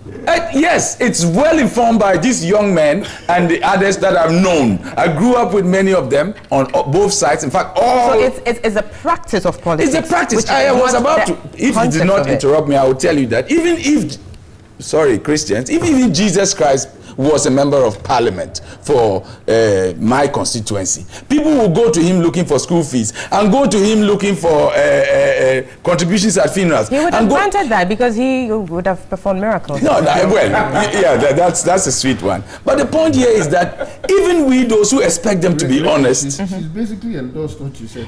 Yes, yeah, he would have performed miracles. That means that you cannot do it normally, And so you go to these people with all these expectations, and if he doesn't do it, they're like, what type of young man is this? If this man does not build a sweet house in a plush suburb within the next 4 years, he's called, excuse me to say, a fool. If you do not have a fleet of cars, if you do not send your wife and children on holidays to the US, so society, which paradoxically expects you to be honest, is the same society that is expecting you to meet certain unreasonable demands. Do we have the cure for corruption today? Please, we don't. It's sad that yesterday, actually, when I was going home, I met a taxi driver, and he bemoaned and he said that he does not think Ghana has any future because the leadership of this country is not proper. And I asked him a simple question. These people, before they became leaders, were regular people. So it means that as a country, we have a problem, pure and simple. As I come here to speak every time, believe me, I get people sending me requests for financial help. And they won't believe that I come here at my own cost and go home at my own cost, and you occasionally have to lobby for a cup of coffee. But yes, but that's the point. That's the point. They think that once you sit here, you make money. So if I had a way of supporting that image, I would have done it. Okay, so you're raising issues, you know, very, very fundamental issues that would perhaps have to be dealt with in the long term to eradicate this, you know, canker that we have. I agree with everything except the long term. I mean, seriously, to deal with it now, this you're talking about psychological reorientation and all of that. That would take some time, definitely. We need strong leadership. That's fine. My president, His Excellency Nana Addo Dankwa Akufo-Addo, sincerely speaking, while I was in the university, he was one of my icons. You know, apart from his erudition, it was his principles. And today he is the president of this country. Very well, yeah. So yes. Hold on. Quickly, and I have said that he has the opportunity to write his name in history. He has the opportunity to write his name in history. This revolution of sorts has to be engineered from a point. And Nana can do that by showing very little accommodation of improper behavior. Very well. Let me move on to Bobby here. Bobby, we'll be looking at the constitutionality and everything else, but quickly to pick up something Kasisi mentioned here, which has to do with the appointment of certain people at the, you know, certain agencies, if you like, constitutional bodies that have been mandated to deal with certain issues. Like I said earlier, Shraj, EOCO and all don't necessarily have the prosecutorial powers. They do have the investigative powers and all. But aside, or with the exception of EOCO, correct me if I'm wrong, but Shraj, for instance, has a provision that caters for security of tenure of the heads. Yeah, the commissioners. So really, the director. That problem that Kasisi raises, per the law, is dealt with. It's just we, in our practice of governance, have sought to compromise those provisions that the drafters of those statutory or statutes intended. So it's for us, again, that takes us back to the commitment or the political will to fight corruption. Isn't that the case? Because we have the laws, they're beautifully written, but we just don't go according to the provisions. I couldn't have agreed with you more. You see, I have a very extreme view about fighting corruption. And sometimes corruption is everywhere in the world. It's not an African problem like they want us to believe. Yes. It's not a problem of the less developed countries. It's everywhere. I remember about 4 or 5 years ago, you have these issues coming up. Even I remember there was a case in New York, because I was there during that time, where a mayor or something with the mall had ended up giving the contract to the girlfriend in Yonkers, and they had, so it's everywhere. It's not an African problem. For me, the difference is the approach between us and them to the issue of corruption. And sitting where I am, I disagree with Ricky when he sees everything bad about politics. Ricky, politics is not necessarily bad. Inherently, politics is a means to achieve, an end. And that end is to make sure that the ordinary citizen benefits from... I can't allow you to say that I said that it was bad. Well, you gave the impression. You said that. I said that politicians are not doing a good job at politics. Very well. Be that as it may. Yeah. So be that as it may. Politics is supposed to be a means to an end. And for me, the end is to ensure that the ordinary citizen benefits from the resources of the state. Right. Now, putting it in the context of Ghana, or in Africa, as it were, politics goes beyond political will. And that is where, the politicians, we have less than 10% of Ghanaians who are politicians. The 90% of us who are not, for lack of a better word, politicians, are the real problem. So for me, it goes beyond political will. I would actually call it because public will. Into power or what? No, because we, like he was trying to say, we push them and we accommodate them. Let me give you my tree of life when it comes to politics, corruption. For me, the first thing we must check if we really want to stop corruption is to have a very, very efficient party funding system or political funding system. Which is why the NDC report is important to be discussed.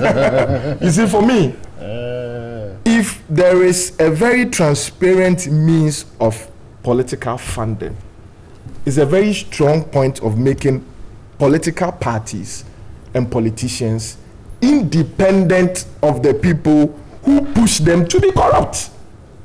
You see, Nana is the first vice chairman of second vice chairman of the Eastern Regional Branch of the MPP. You don't mean to be summoned. So let me, unfortunately he's here. Let me use him as an example. Did you say unfortunately? I mean, unfortunately, you are the one who is here. Sorry. So I have to use you as the example. Well, Suhini is not a party executive yet, so I can't use it. So if I am a contractor, everybody knows I'm a contractor. Then I come to Nana and say, Nana, I know you need money for campaign. I'll give you 300 million Ghana cedis to fund your campaign. Nana will not say no. He needs money for campaign. I mean, he can't pick that 300 million from his pocket to do the campaign. Now I'm not comfortable. Sorry, that's why I apologize first. Do you have 3 million? We'll use it for his campaign. Now, and I'll give you an example, a practical example of this scenario. Now, the MPP wins power. The government talks about road projects. I come to Nana. Nana, you remember that 300 million? No, you don't have to. You don't even have to remind him. Exactly. I don't even have to remind him. He knows it. And besides, it was not 300 million. He knows his obligation. So even if he does not want to give me the contract, he feels obliged to give me the contract, whether I have the capacity, whether I can do it. And for me, that is the first point of call. When the bust saga happened, and this is a perfect example, Kennedy Japan spoke a lot about how nobody should touch Alfred Obeng. And one of the reasons he gave, which is on record, was that that gentleman supported our campaign with so much money. And he, Kennedy Japan, told him that don't go for any office. Stay behind and then find a way of making money out of it. He said it on record. And because he allegedly financed the campaign in the Ashanti region, Kennedy mentioned the amount the gentleman put in Ashanti region. Literally, Kennedy said he's untouchable.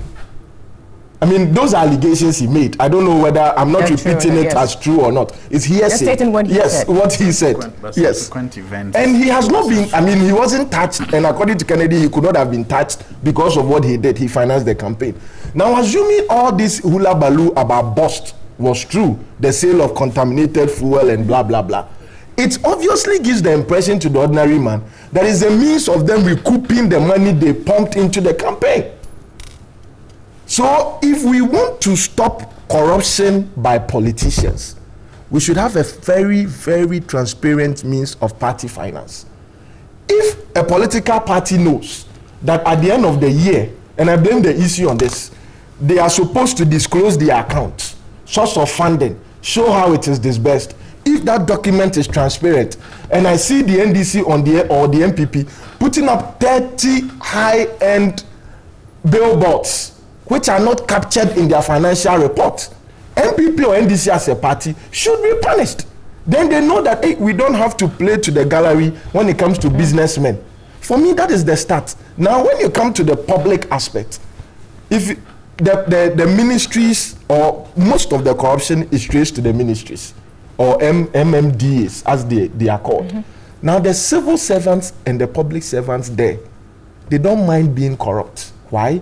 Because they are administrative supervisors who are political appointees and politicians by extension are corrupt for them. So if the contract is supposed to be worth 3 million cedis and you are a bidder, He comes to you and tells you, you know, I'm the one supposed to prepare the report before the minister would sign. I know you have sorted out the minister. If you don't sort me out, I won't prepare the report because the minister can't prepare the report. If this public servant knows that the minister cannot be sorted out, he will not have any, he will not be bold to approach the person who wants that job to say, sort me out. Right, now, Bobby, you're giving very real examples of, you know, things on the ground. But so the question is, in a nutshell, you're saying that we can have as many laws yes, but until we enforce the political funding law as it is in the election, I mean the People's Representations Act, until that law is enforced, we will keep talking about politics. Corruption. For me, all the time, and it's the one law that both politicians from corruption. We have corruption. Yes, with that is why I said the civil, the civil servants and the public servants, they feel bold to engage in these corrupt acts because they know that they are supervisors. Have you heard a minister calling out a public servant or a civil servant because information has come to the minister's desk that you, as a director of the ministry, have gone to take money? You will never hear it. And that raises issues about how we even implement the recommendations of the Auditor Generals when the Auditor General's reports come out and then packs that is one sad thing. All of that. I mean, so consistently we have these issues. Fortunately, the new Auditor General is very bent on, you know, the Occupy Ghana went to court and got a Supreme Court decision. So he is bent on enforcing the surcharges that power. But I mean, at the end of the day, we would see in his first report as Auditor General how he's actually gone ahead to surcharge these persons. We would want to see how he because he speaks, I mean, I've met him in a lot of platforms. He speaks as somebody who is very passionate about making sure that they do that. Well, we would see how it goes beyond. Yes, so we would see how at the end of his tenure we'll be able to see whether or not he actually implemented this surcharge. So for me, it's about implementing the laws that we already have and not bringing up new ones. So you think we should stick to what we have and perhaps strengthen the institutions that are already within the regime that we have? Exactly. Well. Nana, this was a major campaign promise. So obviously the NPP is bent on ensuring that, yes, you can say all that you want, but we're going ahead with this. We believe this is going to solve the problem when it comes to fighting corruption. Let's hear you. And in all the language used first by the president and then subsequently by others who are on the side of this issue, the primary concern, and I was listening particularly to Bobby on this matter, the primary concern is political corruption. And that political corruption has all kinds of angles. And so we need to deal with it.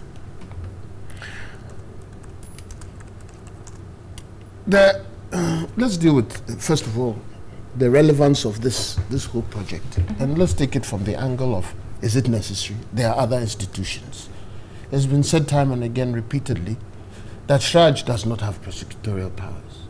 What about IOCO? Is it the same? The police. No, they do. The police have. IOCO does as well. Yeah. And does it meet the demands that were imposing on the special prosecutor? But you see, with the IOCO, the setup of IOCO, the executive director is appointed by the president. Right.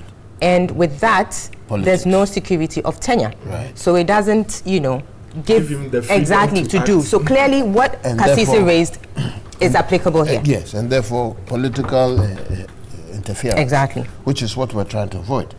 That's the basis. But Shraj is supposed to have a security of tenure with regards to its commissioners. But we don't see that necessarily play out in our politics because of whatever reason. And then the prosecutorial matter comes in. And then all the other you can easily fix that by letting the AG empower. Exactly. Delegate that, you know. Now, those are all issues that can be raised and debated and determined. Vis-a-vis the politics on the ground, which says that Ghanaians are, and you see, Ricky does a good job of portraying the cynicism that's out there about how corruption is dealt with. And interestingly, and I don't say it to negate what he said, but to point that fact out, that when my brother Suhini, the Honorable, was listing those who should be honest and do their work, he didn't refer to the politician. And it's not his fault. I mean, I'm not saying it to negate what he said. He didn't even set out listing categories of people. He said he did. He said should. the age. Then he went to all the bureaucracies. Then he talked about... the age is a politician, no, by the way.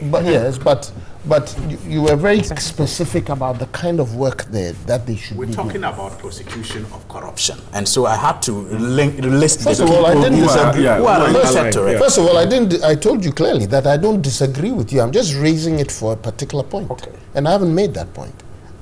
I'm saying that when he listed those, he didn't say politician. And all of this is caused by the politician. Listen to Ricky.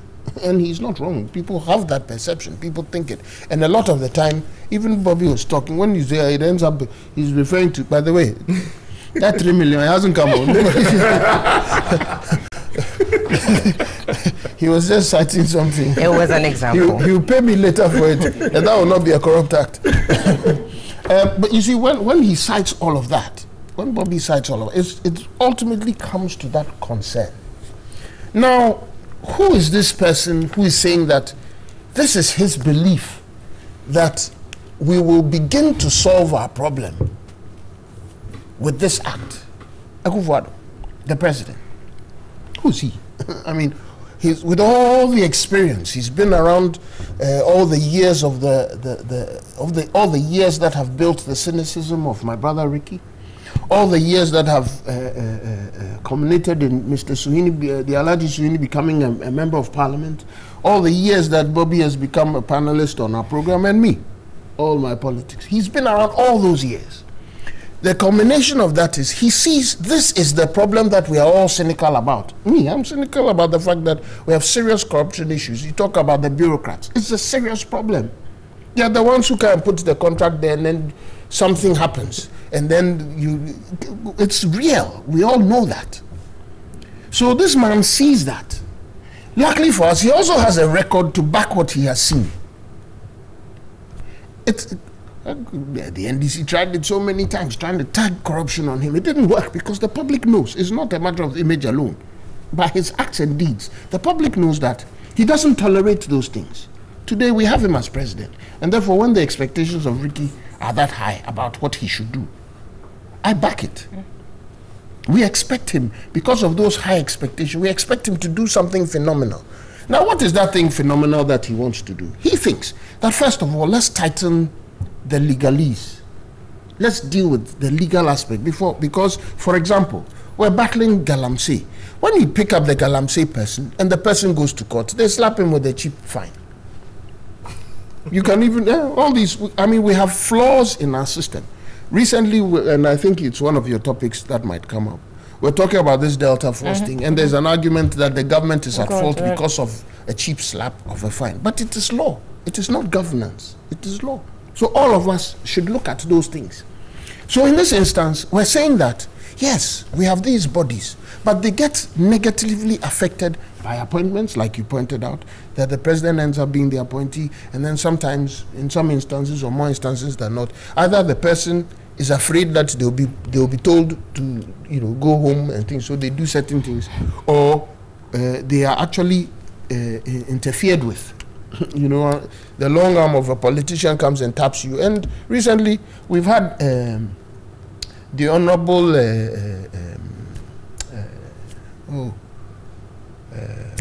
Ayaga talk about how he wanted to take certain steps, but politics interfered with it when he had to. You know what I'm saying? So all of these facts are put together, and the experience of Akufo-Addo. And he says, let's get somebody who nobody will be can even dare to touch. Let us create some entity out of our laws, out of the Attorney General's office. Let's separate that person and empower that person such that the person cannot be touched by anybody. So the person will prosecute. And then now, if you like, let's bring on the politics to support it. let's get the public to support that. No, I'm trying hard not to come in here because I know you're going to say I'm not allowing you to speak. But you see, that issue about the independence of the office, the occupant, is what is an issue. That's but you see, really, we're not discussing. We will go into that. Okay. You see, that is the point. Because in as much as, yes, we agree that, yes, let's have something, you know, drastic that could deal with the problem, we are still back to the problem. The president would definitely have a hand in appointing this occupant of the office. So we come back to square one. I haven't gone into the details of, I haven't given myself the benefit of understanding the details. Yeah. But the image that has been put out there by the president and everybody is that we want somebody who cannot be touched so that the person can work without interference. That's the image. And for me, but the image has not been, I mean, in terms of reducing that image into writing, there's a departure of sorts. Well, like I said, I haven't been given myself the benefit of that in-depth knowledge, but that's the image out there. And so that's what we expect. You want, and I keep using Ricky because he's been very cynical about politics this morning. And I cannot blame him because what he's doing is actually portraying... the perception people have out there. Thank you. So you cannot fault him for it, in as much as you disagree. I also disagree with him on a lot of, but you can't fault him for that. So I'll use him as the example. In order for people like him to be satisfied, something needs to be done. And Nana Akufo-Addo thinks that start off with the law, empower somebody to deal with it, then deal with the other aspects. The other aspects he started dealing with already, but people, for some strange reason, talk about financing. Mr. Zuini complaining about the media. I also have a complaint about the media not highlighting that enough. They highlight it. You could in this instance, you could.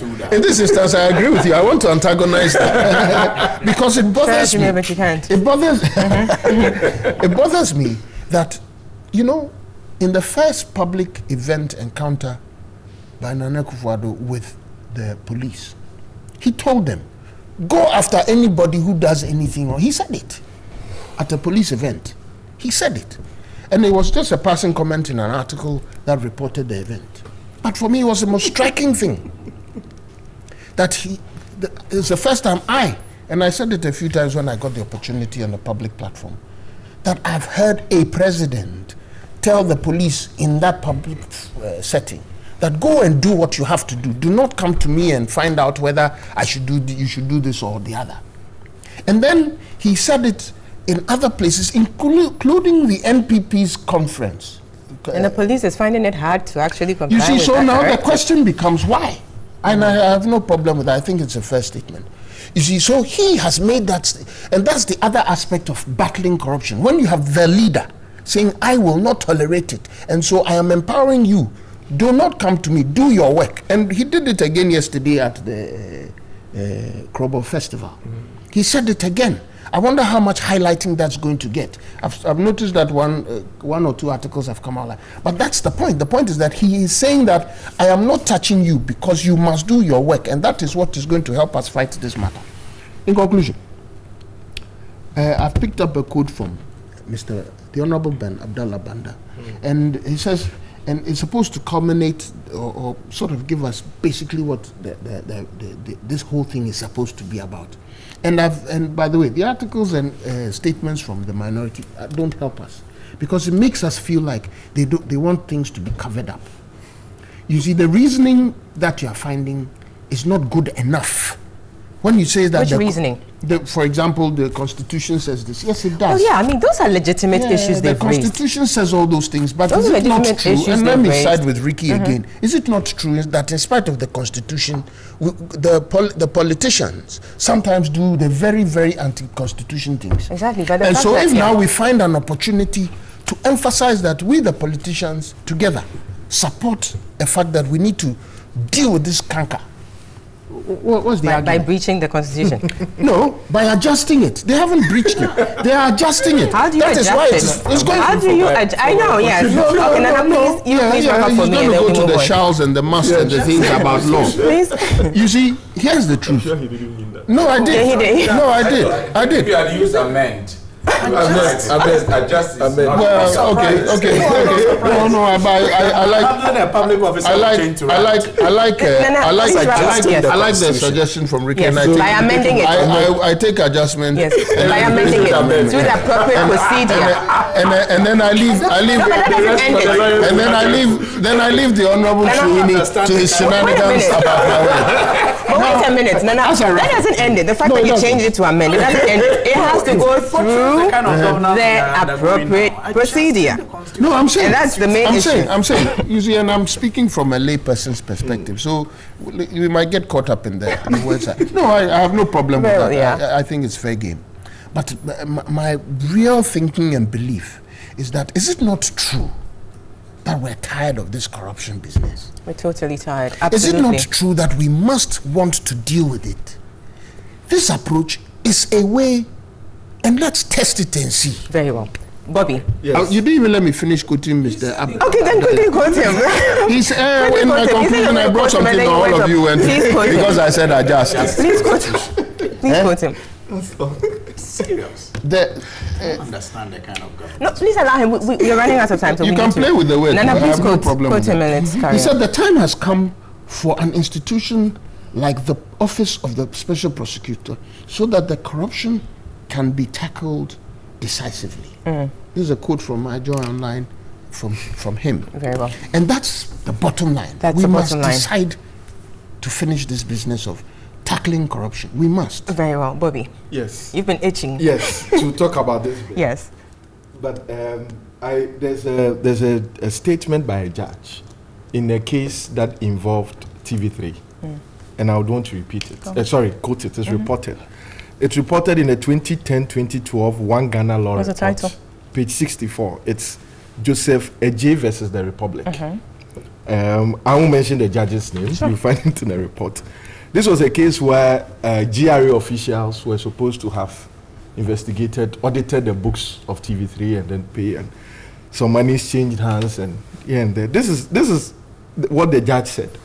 The mere receipt of money by a public officer from someone he had worked for in the course of his official duties was no proof of, or was not conclusive that corruption had taken place. For me, this... Proving corruption is an uphill. Yes. task. This what it brings the fight. I mean, so they were freed. This brings to bear what we are fighting against. Anyway, back to my special prosecutor's bill. I think the NDC is doing a lot of disservice to Ghanaians. Let me tell you why. They are, I don't know, for some reason, they are not bold to tell everybody that this bill is wrong. Yes, everybody knows no political party can say we don't fight corruption. But I think the NDC should go beyond the fact that, it's unconstitutional. Saying it And be bold enough to say that this bill is wrong in all aspects. And that is my position on it. Okay. So I think the NDC should be very bold and not try and be nice or diplomatic about it. And then let me tell you why I think they can't. why I that think position, it is wrong. It's dead before arrival. I mean, I hope the second reading has taken place, so definitely there is room for amendments and everything. But the bill as was presented, which I have seen copies of, subject to the amendments, and I've made my views very clear. Article 88, which Nana read when we came to the studio, clause 3, I'll start with the constitutionality first, says 88.1, there shall be an Attorney General who shall be the principal legal advisor to government. 3, the Attorney General shall be responsible for the initiation and conduct of all prosecution of criminal offenses. Now, bribery, corruption is a criminal offense under the Criminals Code, now called Criminal Offences Act. So it is only the Attorney General, per Article 88.3, who can initiate prosecutions against criminal offenses, including bribery and corruption. Now it states that the Attorney General, Article 88.4, the Attorney General all offenses shall be prosecuted in the name of the in the name of the Republic of Ghana.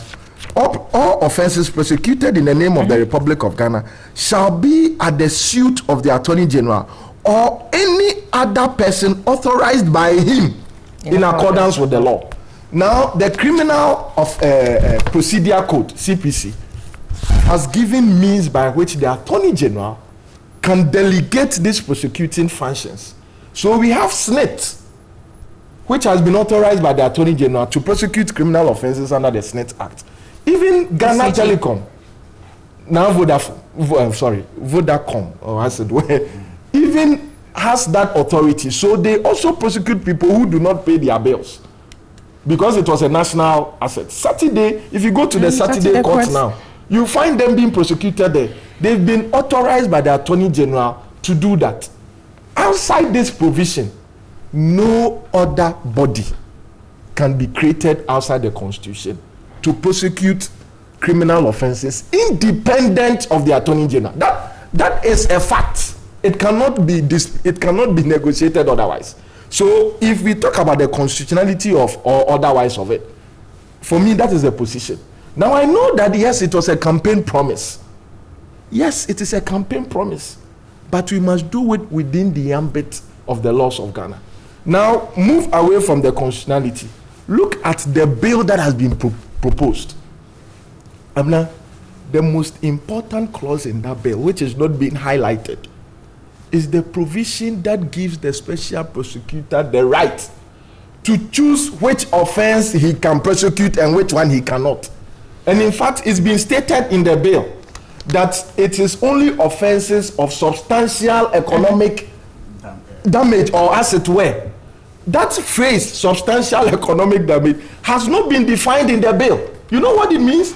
It means that somebody is being given so much power to determine that, okay, this one I'll come after you, this one I'll come after you. Now, if the problem of putting a dishonest person in an institution comes to play, that person will become so powerful that if you are engaged in any corrupt act, he can come to you and say, you don't have the power to prosecute you or not. If you don't sort me out, I said, well, I'm going to determine. It will suddenly become substantial. Exactly, it will suddenly become substantial. Now there's a precedent. But, I think it was in Kenya. That is a discretionary power given to the occupant. Wouldn't we expect that there will be some guidelines to but now there's no guidelines.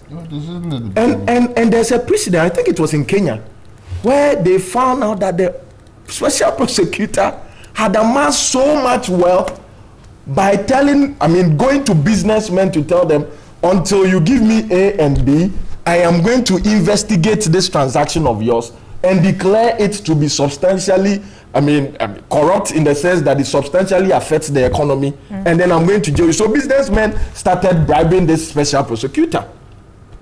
Now, if we leave that thing there, the fight against corruption cannot be cured by the special prosecutor. You see, there's the political aspect, as we've all agreed, and there's the public aspect. Assuming I go to SNIT, that I'm entitled to pension, the person who is supposed to compute my benefits tells me, if you don't give me a percentage, I'll not compute it well. That is corruption. That is affecting a pensioner. Is it not more grievous? Or because the pensioner is not a public officer? Or are we saying that corruption is worse if it affects a political interest or a businessman? Look at the people who are dying because they don't have access to, I think there was a shortage of polio vaccines or something some time ago.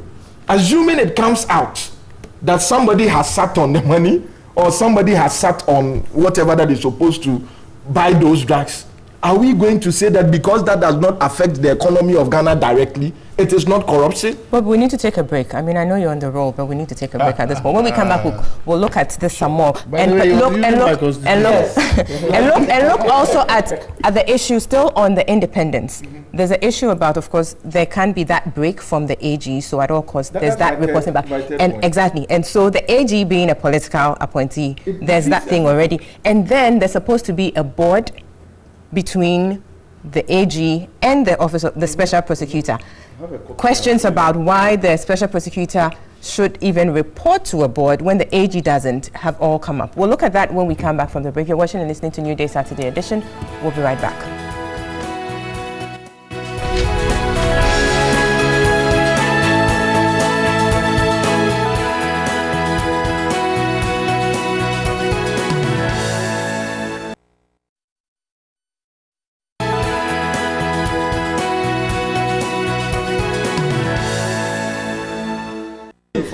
Welcome back. This is New Day Saturday edition, live on TV3 here in Accra, also live on 3FM 92.7, and we are also streaming live on the internet at 3news.com, also on our Facebook page, TV3 Ghana. We'll be wrapping up on the conversation on the Office of the Special Prosecutor's Bill, and then move on to look at the political party affiliated vigilantism that's been occurring in the country for some time now. So quickly I go back to the panel. I think, Bobby, you were wrap up for me, and then I go to Honorable Suhini, and then the others, and then you take, I'm giving you 30 seconds to wrap up on this, and then we move on to the issue about the independence, it's also not born out of the bill.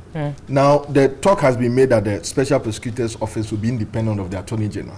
I have made the point that the Attorney General's office, as being the prosecutor of criminal offences, is enshrined in the Constitution. Now, Section 4 of the bill, the proposed bill, except as otherwise provided in the Constitution, the office is not subject to direction or control of a person. Now, assuming there is a new Attorney General in a new government, who comes to say, according to the Constitution, I'm the one supposed to direct you. This, your Section 4, is saying that your right of independence is subject to the Constitution. I will direct you. What can you do? Now, I think if indeed the MPP wants to be very, wants to keep to their campaign promise, I think they should go back to the original promise of having the office of the Ministry of Justice elected, so that the Attorney General, so the Attorney General would be an independent body elected, and then the Ministry of Justice will be an administrative head. Right. That will solve the problem they are seeking to do. Very well. Honorable Suhini, quickly on this, and then we go. Like the lawyers say, I agree with what Bobby says. Without and so I have nothing useful to add beyond saying that is why. I mean, these are the reasons, among others, why we on the minority side contend that this bill is unconstitutional and we have issues with it. But just to explain what is happening, he talked about the need for the NPP to go back to the original campaign promise. For the NPP, it seems to me that they are approaching the governance of this country as if to say that as if to say they are still running a propaganda, machine. It is something. A campaign machine. Yes, it is not. It is. I tend to think that it is not so much about resolving the concrete problems that face us as a people, but it's just playing to the gallery and having a fanfare. With this particular bill or any other thing? With this bill and many other bills. Really? Because, for example, this bill is supposed to address the issue of corruption, which we all want addressed. But clearly, with the way they are going about it, I mean, anyone with some level of understanding of law and constitutionality will tell you that it is flawed. And same can be said about free SHS. I mean, the thing is a campaign promise. It must be fulfilled. I mean, it must be implemented, whether it is really solving a problem or not. Very well. But we say we'll do it, and so we must do it. But is it really solving the problem that you propose to deal with by that? Yes, because it's your last words on this. I was with you all along. I think I didn't even have one. I like the passion with which you delivered it. Except I don't just understand your optimism in the election of the Attorney General, because the issues of economics are going to play here.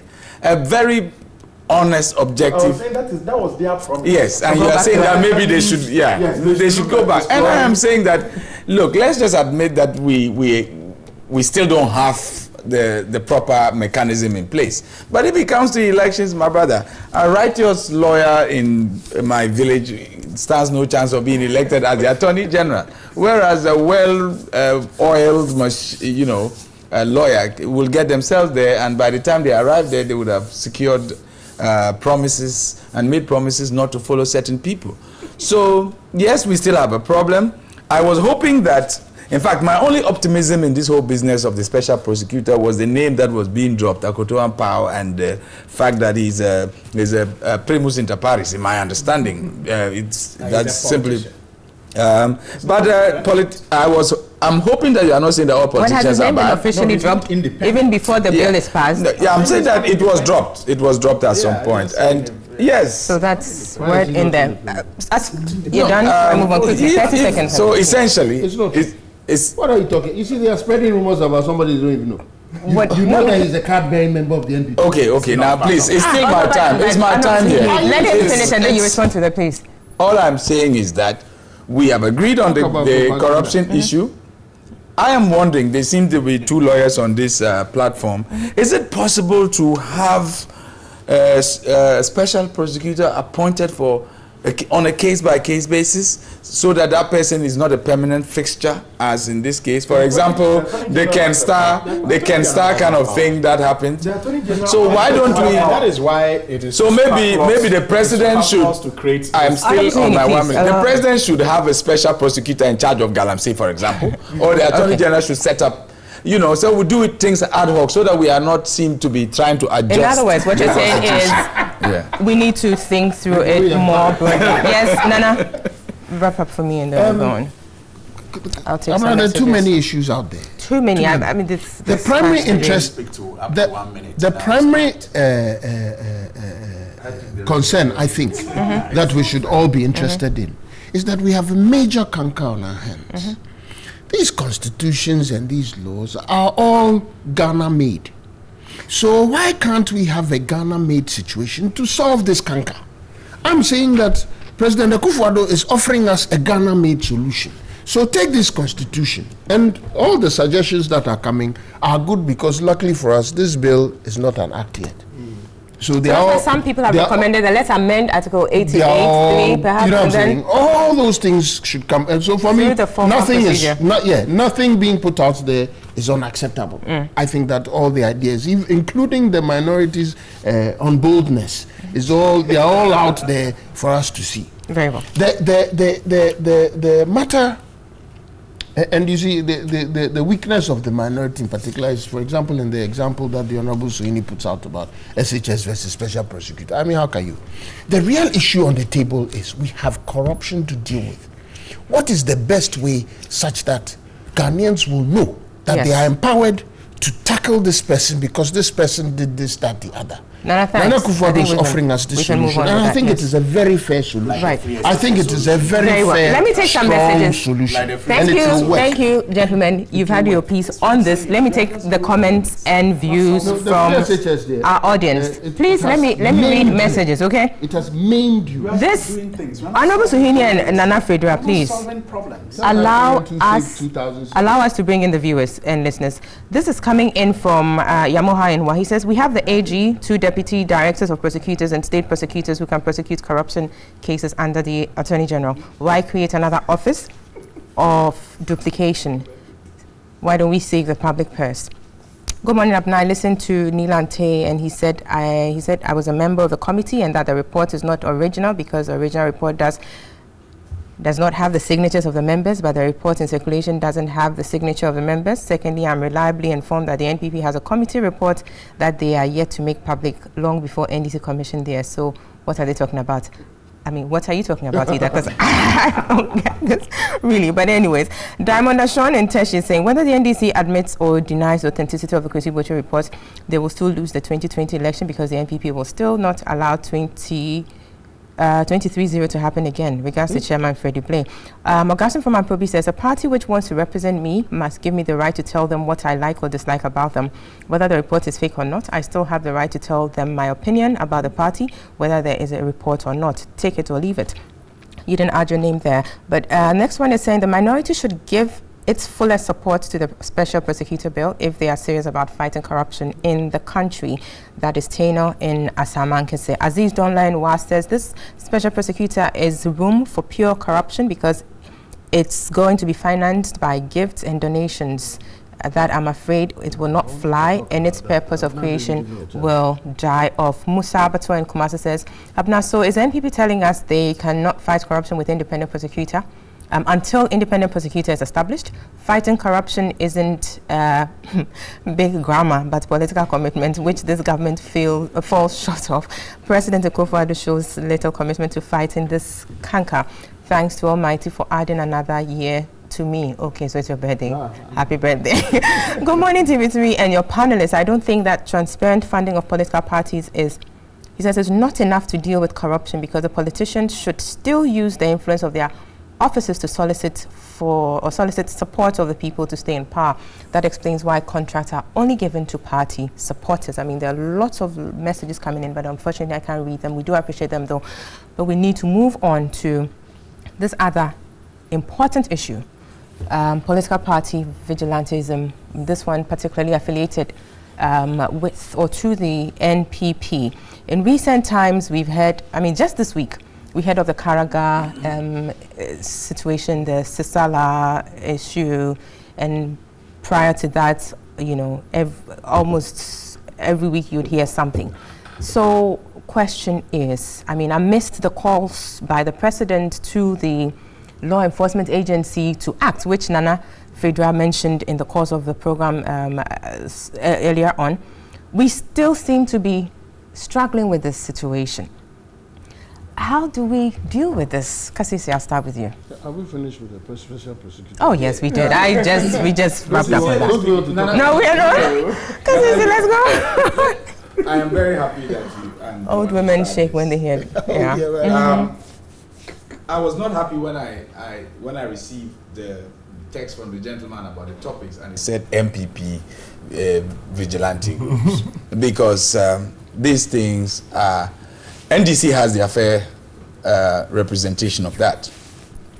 And it must be stated categorically that all of them should be condemned. That's right, but I think for purposes of what I insist on stating categorically that I do appreciate that. If we do not admit that this is something to do with all the political parties, which is right. We will be losing credibility with the people that are listening to us. NDC managed to make one of their celebrated thugs a regional chairman.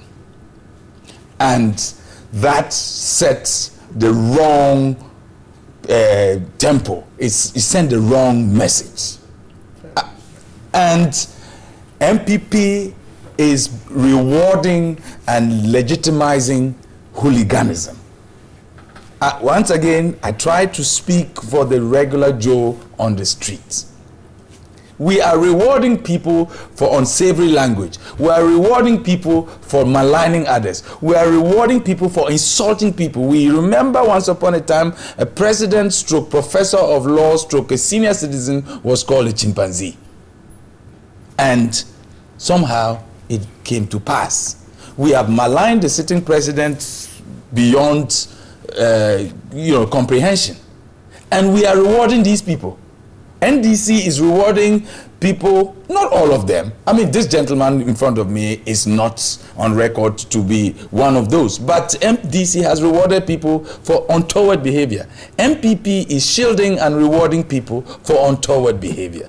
These people, that nebulous concept called foot soldiers, who are untouchable. So when you refuse to, or if somebody does not get an appointment, then there is some rumbling down there and they get appointments. Or please, once again, this stops at the doorstep of the politicians. These are the people that fund these things. If people are sitting in my village, unemployed youth are sitting in my village, they may be unhappy, but they don't have the money to galvanize themselves, go and get out drugs or alcohol or whatsoever, and have the audacity to go and lock up a district chief executive. We think that we are enjoying our power. What we are doing is that we are creating a monster, and that monster will consume we ourselves. And that's what is happening. Very soon, those of you, the politicians who are supporting people to go against your perceived enemies, you will arrive in your own constituency and you'll be met by a marauding mob, and you'll be lynched. That's scary.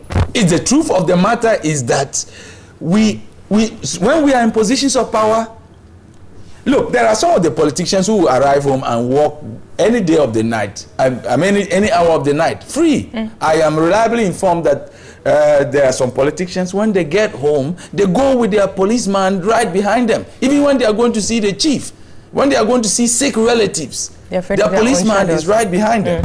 How come you need a policeman in your own constituency? Why do you arrive with armored cars? I mean, a convoy. So that is the point I'm making. We cannot make this an MPP issue. It is only being called MPP issue because they are in power. But we sat here, we saw what happened in the Muntie case. We saw how there was a farcical judicial process and how it was annulled by an executive decision. We have seen now, today Nana prefers to say that that is a matter of the laws and that the slap on the wrist was not an executive decision. But somehow yesterday we thought that the one president using his prerogative to pardon somebody was untoward. Folks, this is our country. And just because we are in power, and I'm sure the politicians know themselves, that they cannot be in power forever.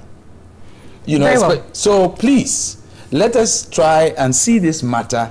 First of all, I mean, you are the ones who go and promise them that when we come, we'll let you join the national security or you join the forces. Meanwhile, you know these people are uneducated, they don't have the relevant certificates, or they are too old. That's a good point you're raising here. I mean, you've said two things. The fact about, you know, using the politicians using these people to wage proxy wars. Yes. And then when they come into power, they are now confronted with these situations. Yes. So people, now this question is to you, Anana. People have had reason to question the sincerity of the president's call to the IGP or the police force, if you like, to actually enforce the laws against these people. And the reason why they are questioning the sincerity there is that, I mean, we've heard high-ranking officials of the party endorse certain acts by these groups of people. Kasisi has made reference to some of these. Yet we haven't seen an open condemnation of these high-ranking officials. Yet we see the president calling out to the police to do their jobs. So, you're looking at the two instances, you're like, okay, so what is happening? Calling out to the police to do their jobs, yet we see an endorsement by certain officers in the party. So the question is the president sincere about his calls to the police to do something? If the police is not doing it, can the president do something about that? First of all, which officer of the party did that? Did what? What you are saying. What? You're saying that the president says one thing, then an officer of the party seems to. I mean, it's public record. We have Honorable Kennedy Japan, Chairman Wuntumi, high-ranking members of the party. Yeah. Yes. So and luckily they are not the executive power. So there's a difference. But they wield some influence in the party. Is president of Ghana, not president of the NPP Ghana. So when you see, let's be truthful and honest and frank with each other. One of the powers of a leader is his or her words, her utterances, her actions. It is important that we go by what the person says and does. So when he says that you, security agencies, do your work 3-4 times within his term in office already, and it's not even a year, well, if we want to hold him to that, let's go to that and see whether he has gone against his word. You know what I'm saying? In deeds, yes. Whether he has gone against his word. Not so he going against his word per se, but that people are not necessary. We are not seeing the police act in the way we desire. So it is not Nana Akufo-Addo you go to. But the president can do something about that. But you see, I'm saying, why are you shirking your responsibility? That's what you do when he has told you where you should focus. Because he has done his part. He has told them privately, I will not tolerate this, do your work. He has told us publicly, I have told them, I will not tolerate this, they should do their work. So why are we now still going to him? When we know that we should deal with everybody along the way. Let's go to the police. Let's go to the prisons officers. Let's go to all the other security agencies and ask them why they are not doing their work. When they raise issues about logistics, for instance, the Northern Regional Command, I believe, in the Karaga incident was saying. But does that they mean were that Akufo-Addo has not helped them? Nobody's saying that. Exactly. No, So I'm saying that the the focus is on whether people are giving us enough reason to think that what's going on is acceptable or not. And the first person who is being pointed at by everybody is Nana Akufo-Addo, the president. And I'm saying, do we have enough reason now, considering what he has done? And we have not heard enough from others when they were president like he has on this matter. And Ricky positions this argument firmly that it isn't about MPP per se. That's right. And therefore, we haven't heard other presidents do what he has done in the time that he has done it. In fact, we have heard presidents who endorse violence. They say that is how it is done. They get their ministers to tell us that violence begets violence. No, so if you're head of a corporate entity, for instance, let me bring this. Yes, let me go there because it's the politics of it as well. No, let's analogize this somewhat. Oh. A bit. Sorry to cut you. You have time to respond. A head of a corporate entity, you give directions to officers. They are not complying. Are they What not? do you do? Maybe they are not doing it enough, but are they not? That's the next thing. They're not doing it the way you want them to do. You see, the next thing is that we ourselves, are we putting enough pressure on the police? Or are we politicizing it for the police? Pressured enough? No, let's tell ourselves the truth. Are we doing enough? Are we putting enough pressure on the police? Or are we politicizing it for the police? You see, when the NDC, for example, goes after the IGP, and tries to personalize it and try to claim that he's a party person and he's this. And that's what they've been doing. All the programs, Solomon and Council I go to on program, they do all that. Is that how to solve our problem? This problem that we are talking, is that how to solve it? If we mean well for Ghana.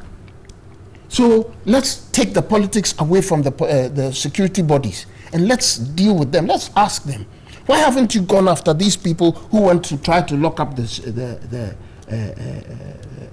DC? And in the case where they did something, how far have you gone with it?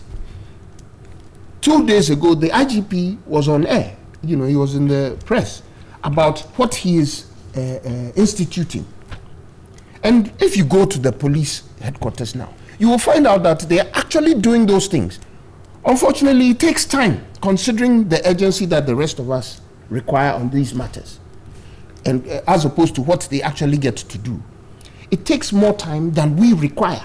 So clearly this discussion is from our perspective here on the panel, I think it's fair.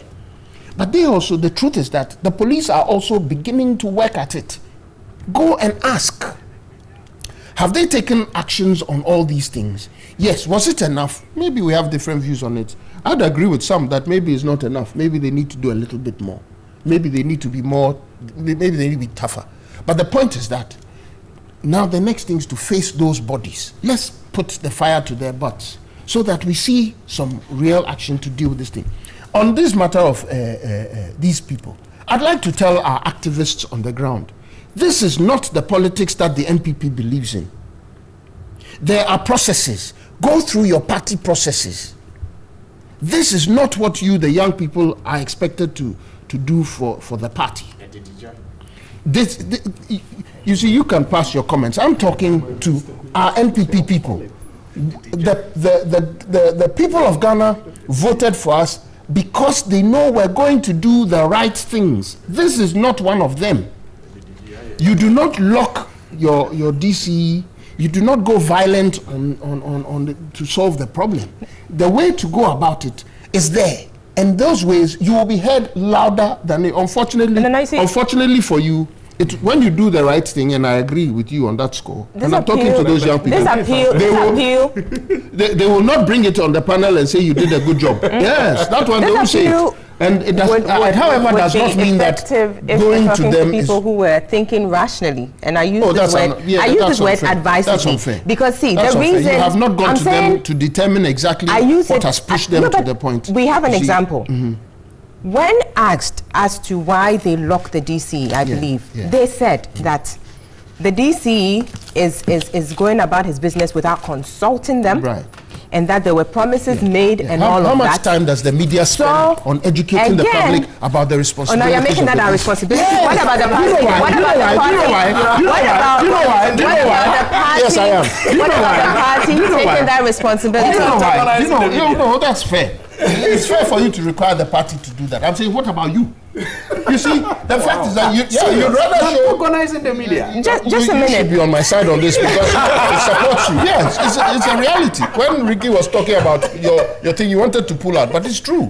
So let's stop this and be truthful to ourselves. So that's But here's the the point. thing. You are prepared to show us kumkum baja, but you're not prepared to spend time to let us understand our system. And a lot of people, I said that. That's why I said the media. Okay. But who shows kumkum baja? Can you imagine? No, you are shifting responsibility where it should. I agree honestly, with you when you said that the political. Did I say no? right. Why don't you say when I say things? I said that. I said Definitely, I'll that. come to you. I said that. Yes, when you retorted that the political party should do it, I agree with you. Sure. I'm also saying that, but you also have a responsibility. It's a collective thing, and we have our roles. You see, people spend more time listening to and watching media than they read. That's the truth about us. So let us also take advantage of that to build our country. Okay, and this is one of the ways to do it. I'm addressing those young people, and I'm saying that they have all those issues. There are ways. When they do the right thing, people won't pay attention, but it is to their credit regardless. And it is the law. You supported Nana Akufo-Addo so that he implements laws. So you do not now go against him. That's fine. The thing that you have but achieved. on that, When you on go that to score, his I'll move appointee on in the to manner that you go to. Honorable You have won Suhuyini. the battle. But to tie into what you're saying, Nana, which is, I mean, the appeal you're making to the foot soldiers out there, is that I heard the Minister of Information, Honorable Mustafa Hamid, say, I mean, like equally as you're doing here, telling these people that take it easy. The president is working hard to ensure that everyone has, a share of the national cake and all. But to Kassise's point, before the elections were won, that wasn't what you told them. You gave them grandiose promises, and now they are holding you to it. So perhaps that's a lesson learned. We should move away from that. But unfortunately, politicians don't learn these lessons because we've seen it in previous times. But Honorable Suhuyini, I don't recall us giving those promises, but I do. Please, Kennedy Ajapong said it. Honorable Suhuyini is on the floor, If you please. hear me out, if you hear me out, you realize that I'll say that. Am I on the floor, Nana? I don't. But I also people do. recognize. Am I on the floor, Nana? Yeah. And so, and there's meaning. I don't to think. that. I don't think Nana. Please let Honorable Suhuyini speak. Yes, Honorable. You know, So maybe you are worried about the time I spoke. Hey. maybe I'll just start with a very popular proverb in Dagbani that says that when you Say it in Dagbani first. I'll say it in Dagbani. Ne aizang jirbartwang to asije kayang bai, which means that if you plant, if you plant lies, you reap long talk. And I think that is what the NPP is faced with today. But you see, like Kassise said, it goes both ways, NDC, NPP. So, I mean, the proverb is equally applicable to you. I don't think that it is fair to say the police should be held responsible or they are not doing their best. I mean, what are the facts on the ground? These are young people, we are told, some of whom were trained to assault the pillars of power. That was before the general elections. The party former chairman told us that they were taking them through training to assault the pillars of power. So they came into office, and the first power of pillar that was assaulted was the Flagstaff House. And a policeman in uniform was actually manhandled, ACP Nanka Bruce. As we speak, a question that was asked on the floor of Parliament about the whereabouts of those who manhandled ACP Nanka Bruce. The Interior Minister says they can't find them. And you're talking about a security zone, the Flagstaff House, where you and I cannot just walk into without leaving any traces of ourselves. But the Interior Minister, who is appointed by the President, His Excellency, says they can't find these people. And so, no justice for Nanka Bruce. Now, that level of impunity was further taken to another security zone, the Regional Coordinating Council in the Ashanti region. I think that was a de-escalation, really, because if you move from Flagstaff House to Regency... Well, but it's just telling you the impunity. I know. So once they start from there, there's no stopping. So they went to the Regional Coordinating Council.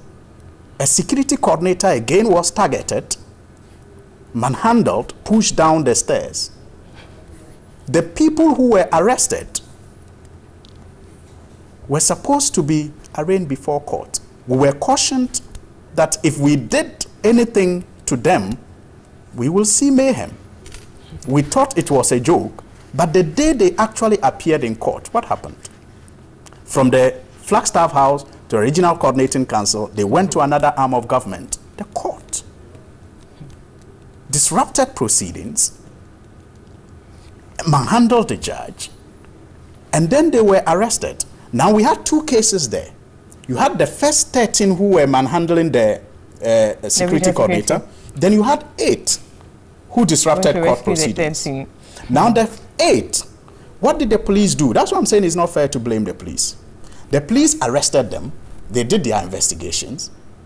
That is those who disrupted the court proceedings, submitted their docket to the Attorney General's department. What did the Attorney General do? The executive. The executive, appointed by the president. They entered a nolle prosequi.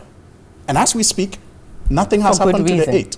What is the good reason? For good reason. So they could not identify them. Exactly, and that was needed. But you see, then again, at that point, you can't blame the police. The police did their job. That's just one aspect, one instance. Yeah. So I'm moving forward. So they did their investigation. They submitted the docket. The Attorney General decided not to prosecute. And so the 8 are at large. We don't know what is going to happen to them. These people disrupted the arm of government. And we know the history of our courts in this country when judges were murdered. Yes, not something we want to celebrate. But people had the authority, the audacity, to break into the court to manhandle a judge, and they get no punishment as we speak. Now the 13, maybe the police were hoping that if they did a good job with the 13, they can be motivated to carry on. So they did their investigation, submitted a docket, preferred the correct charges of manhandling and disrupting, stopping a public officer from, they did all the correct charges. The police did their job. They submitted to the Attorney General. What did the Attorney General do again? An appointee of the president, They changed the charges to rioting. Rioting. And the leader of the group... But you see, let's put this in perspective. Because you can, you're looking at charges and you're looking at the evidence and you're trying to secure, a conviction. And so it's within the AG's prerogative or discretion to ensure that what you've brought me is worthy of taking forward and that I will be able to secure a conviction. So they have a lot of balancing act to do. At least we need to look at. So at least we know the various. At least we know the motivation of the police. The motivation of the police is to get the higher, but not backed by evidence. So how are you going to? So if the Attorney General is minded by the same or motivated by that same mindset of the police, I think they can work together to achieve that. But is it that simple? But you see, please stop for me and let me have Bobby come in. We have just 5 minutes. We have just 5 minutes. So you carry on. Anyway, so I'm saying that it is not fair to accuse the police to leave the president. The president has been very correct politically with his comments. But he has a representative who is the Attorney General who does prosecutions on his behalf. And he also appoints the IGP. By the 2 examples I've given in the case of the Delta forces, can say the police have done So you are their saying job. It's not the police but the AG's office? But the AG's office, that is an extension of the president because he is the president's So that's what you're saying. You think it's not the so police per se, but the AG's? We cannot isolate. I think that the president can do more. But then again, why are we surprised? Why are we as a country surprised? I do recall that the president himself, after Agboboloshi in 2009, said that if things were not done properly, they will unleash the militants on their side. He graduated from that threat of unleashing militants to actually declaring that the election that was impending was going to be an all-die-be-die affair, and people said they say it out of context because he said. I said I on that matter. You've done over I don't think it is fair. On that Bobby matter, needs to speak as well. He said Bobby yes. Has only 3 so minutes. let me just wrap up on this. 30 seconds, On that matter, he said, "Atiwa kura yechro mo bibi kakra." That's for that one I was there. Etiwa. That Etiwa kura. Please let me talk to Bobby quickly. You came there and ran people down with your cars. That's fine. Bobby, please come in. You see, and then went on to declare an all-die-be-die. Let me have Bobby. And after the all-die-be-die, what are you talking about? they trained them to assault the pillars of power. Thank you very much. And so if they are assaulting the pillars of power, why are we pretending? Remember they started the experiments at their party office where they catalyzed each other and disrupted their own, party setup, acidified each other, knifed each other. And we are surprised that this is happening now that they are in government. Moving forward, this requires a multifaceted approach. The police need to do their job, AGs and all of that in the judicial, the criminal justice system. I think in July, you and I discussed. We've discussed this issue. I am particularly sad for President Anado. Particularly sad for him because, like Suhini said, when in 2012 he made those comments, all die be die, it was very obvious that the NDC would never let that comment pass. In fact, in 2016, prior to the election, one of the campaign rhetorics of the NDC was that if you vote the MPP into power, there will be lawlessness. It started with seizing of toll booths, started with seizing of toilet facilities, moved to other forms of physical interference with the normal course of doing governance in this country. Now, yes, if the people who are doing this would have heard the comments by the party officials, including the leader, I know with the MP, and according to the MPP constitution, when the party is in government, the leader of the party is the president, including the leader of the party, the President of the Republic of Ghana, and more importantly, the Commander of the Armed Forces. Commander-in-Chief. Commander-in-Chief is telling you people to stop, and they are not stopping. It means that they are disrespecting authority. And for me, that is why I'm very sad. I'm sure that if Nana Addo had his way, he would have moved directly from the Flagstaff House, gone to, wherever these things are happening, and physically tell the people to stop. Because for me, he's the singular person who is suffering more in this. Because that tag that the NDC put on him when he was in opposition is coming out to play. So in 2020, to be like, say a kind. Now for me, the MPP as a party, not as government, as a party, should do more than just sitting on TV or radio, granting interviews and talking to these people. Nana, what stops the MPP as a party from suspending these people?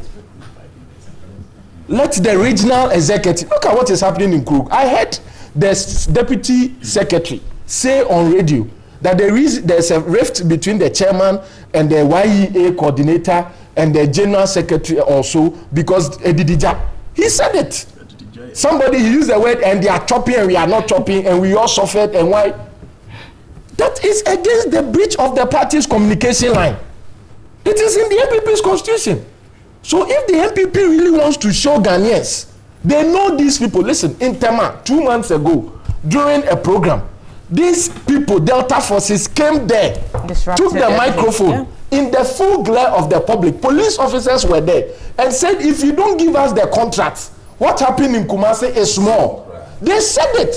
And no, that is a threat and it's a criminal offense. There's no evidence. The people said it.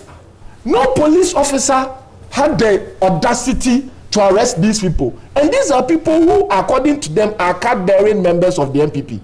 Why doesn't the MPP, either regional level, national level, list out the names of these people and say that because they have breached party constitution and the laws of Ghana, they are being suspended for one. Let the public know that you are being suspended. With regards to our politics, can this happen? No, but that is where the MPP must differentiate themselves from other political parties. It's a challenge to the MPP. I was hoping they would listen. Growing up during the military regime, the NDC, whatever they do, cannot dissociate themselves from PNDC or what happened in Chairman Rawlings's time. When we were growing up, we were told some of the brutalities that happened during that time. And so all the time, whenever some of the older people who suffered from these brutalities, you mentioned NDC, whether we like it or not, some of them still have these memories of these brutalities. Now the NPP is matching them. It's matching them. And that is very unfortunate, especially in Kufuor's time. You never heard of these things. On this scale? On this scale. You never heard of these things on this scale. And that is why I am particularly sad for Nana Addo. I think the party is failing him. They should be bold. The national chairman should come out instead of... I heard him when something like this happened and he attempted to defend it. He supported it.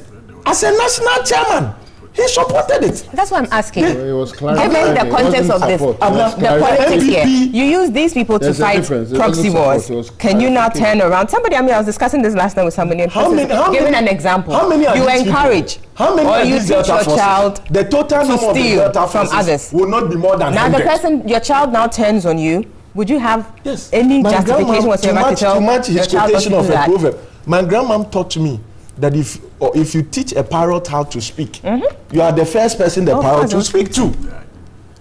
I think the party is failing Nana Addo.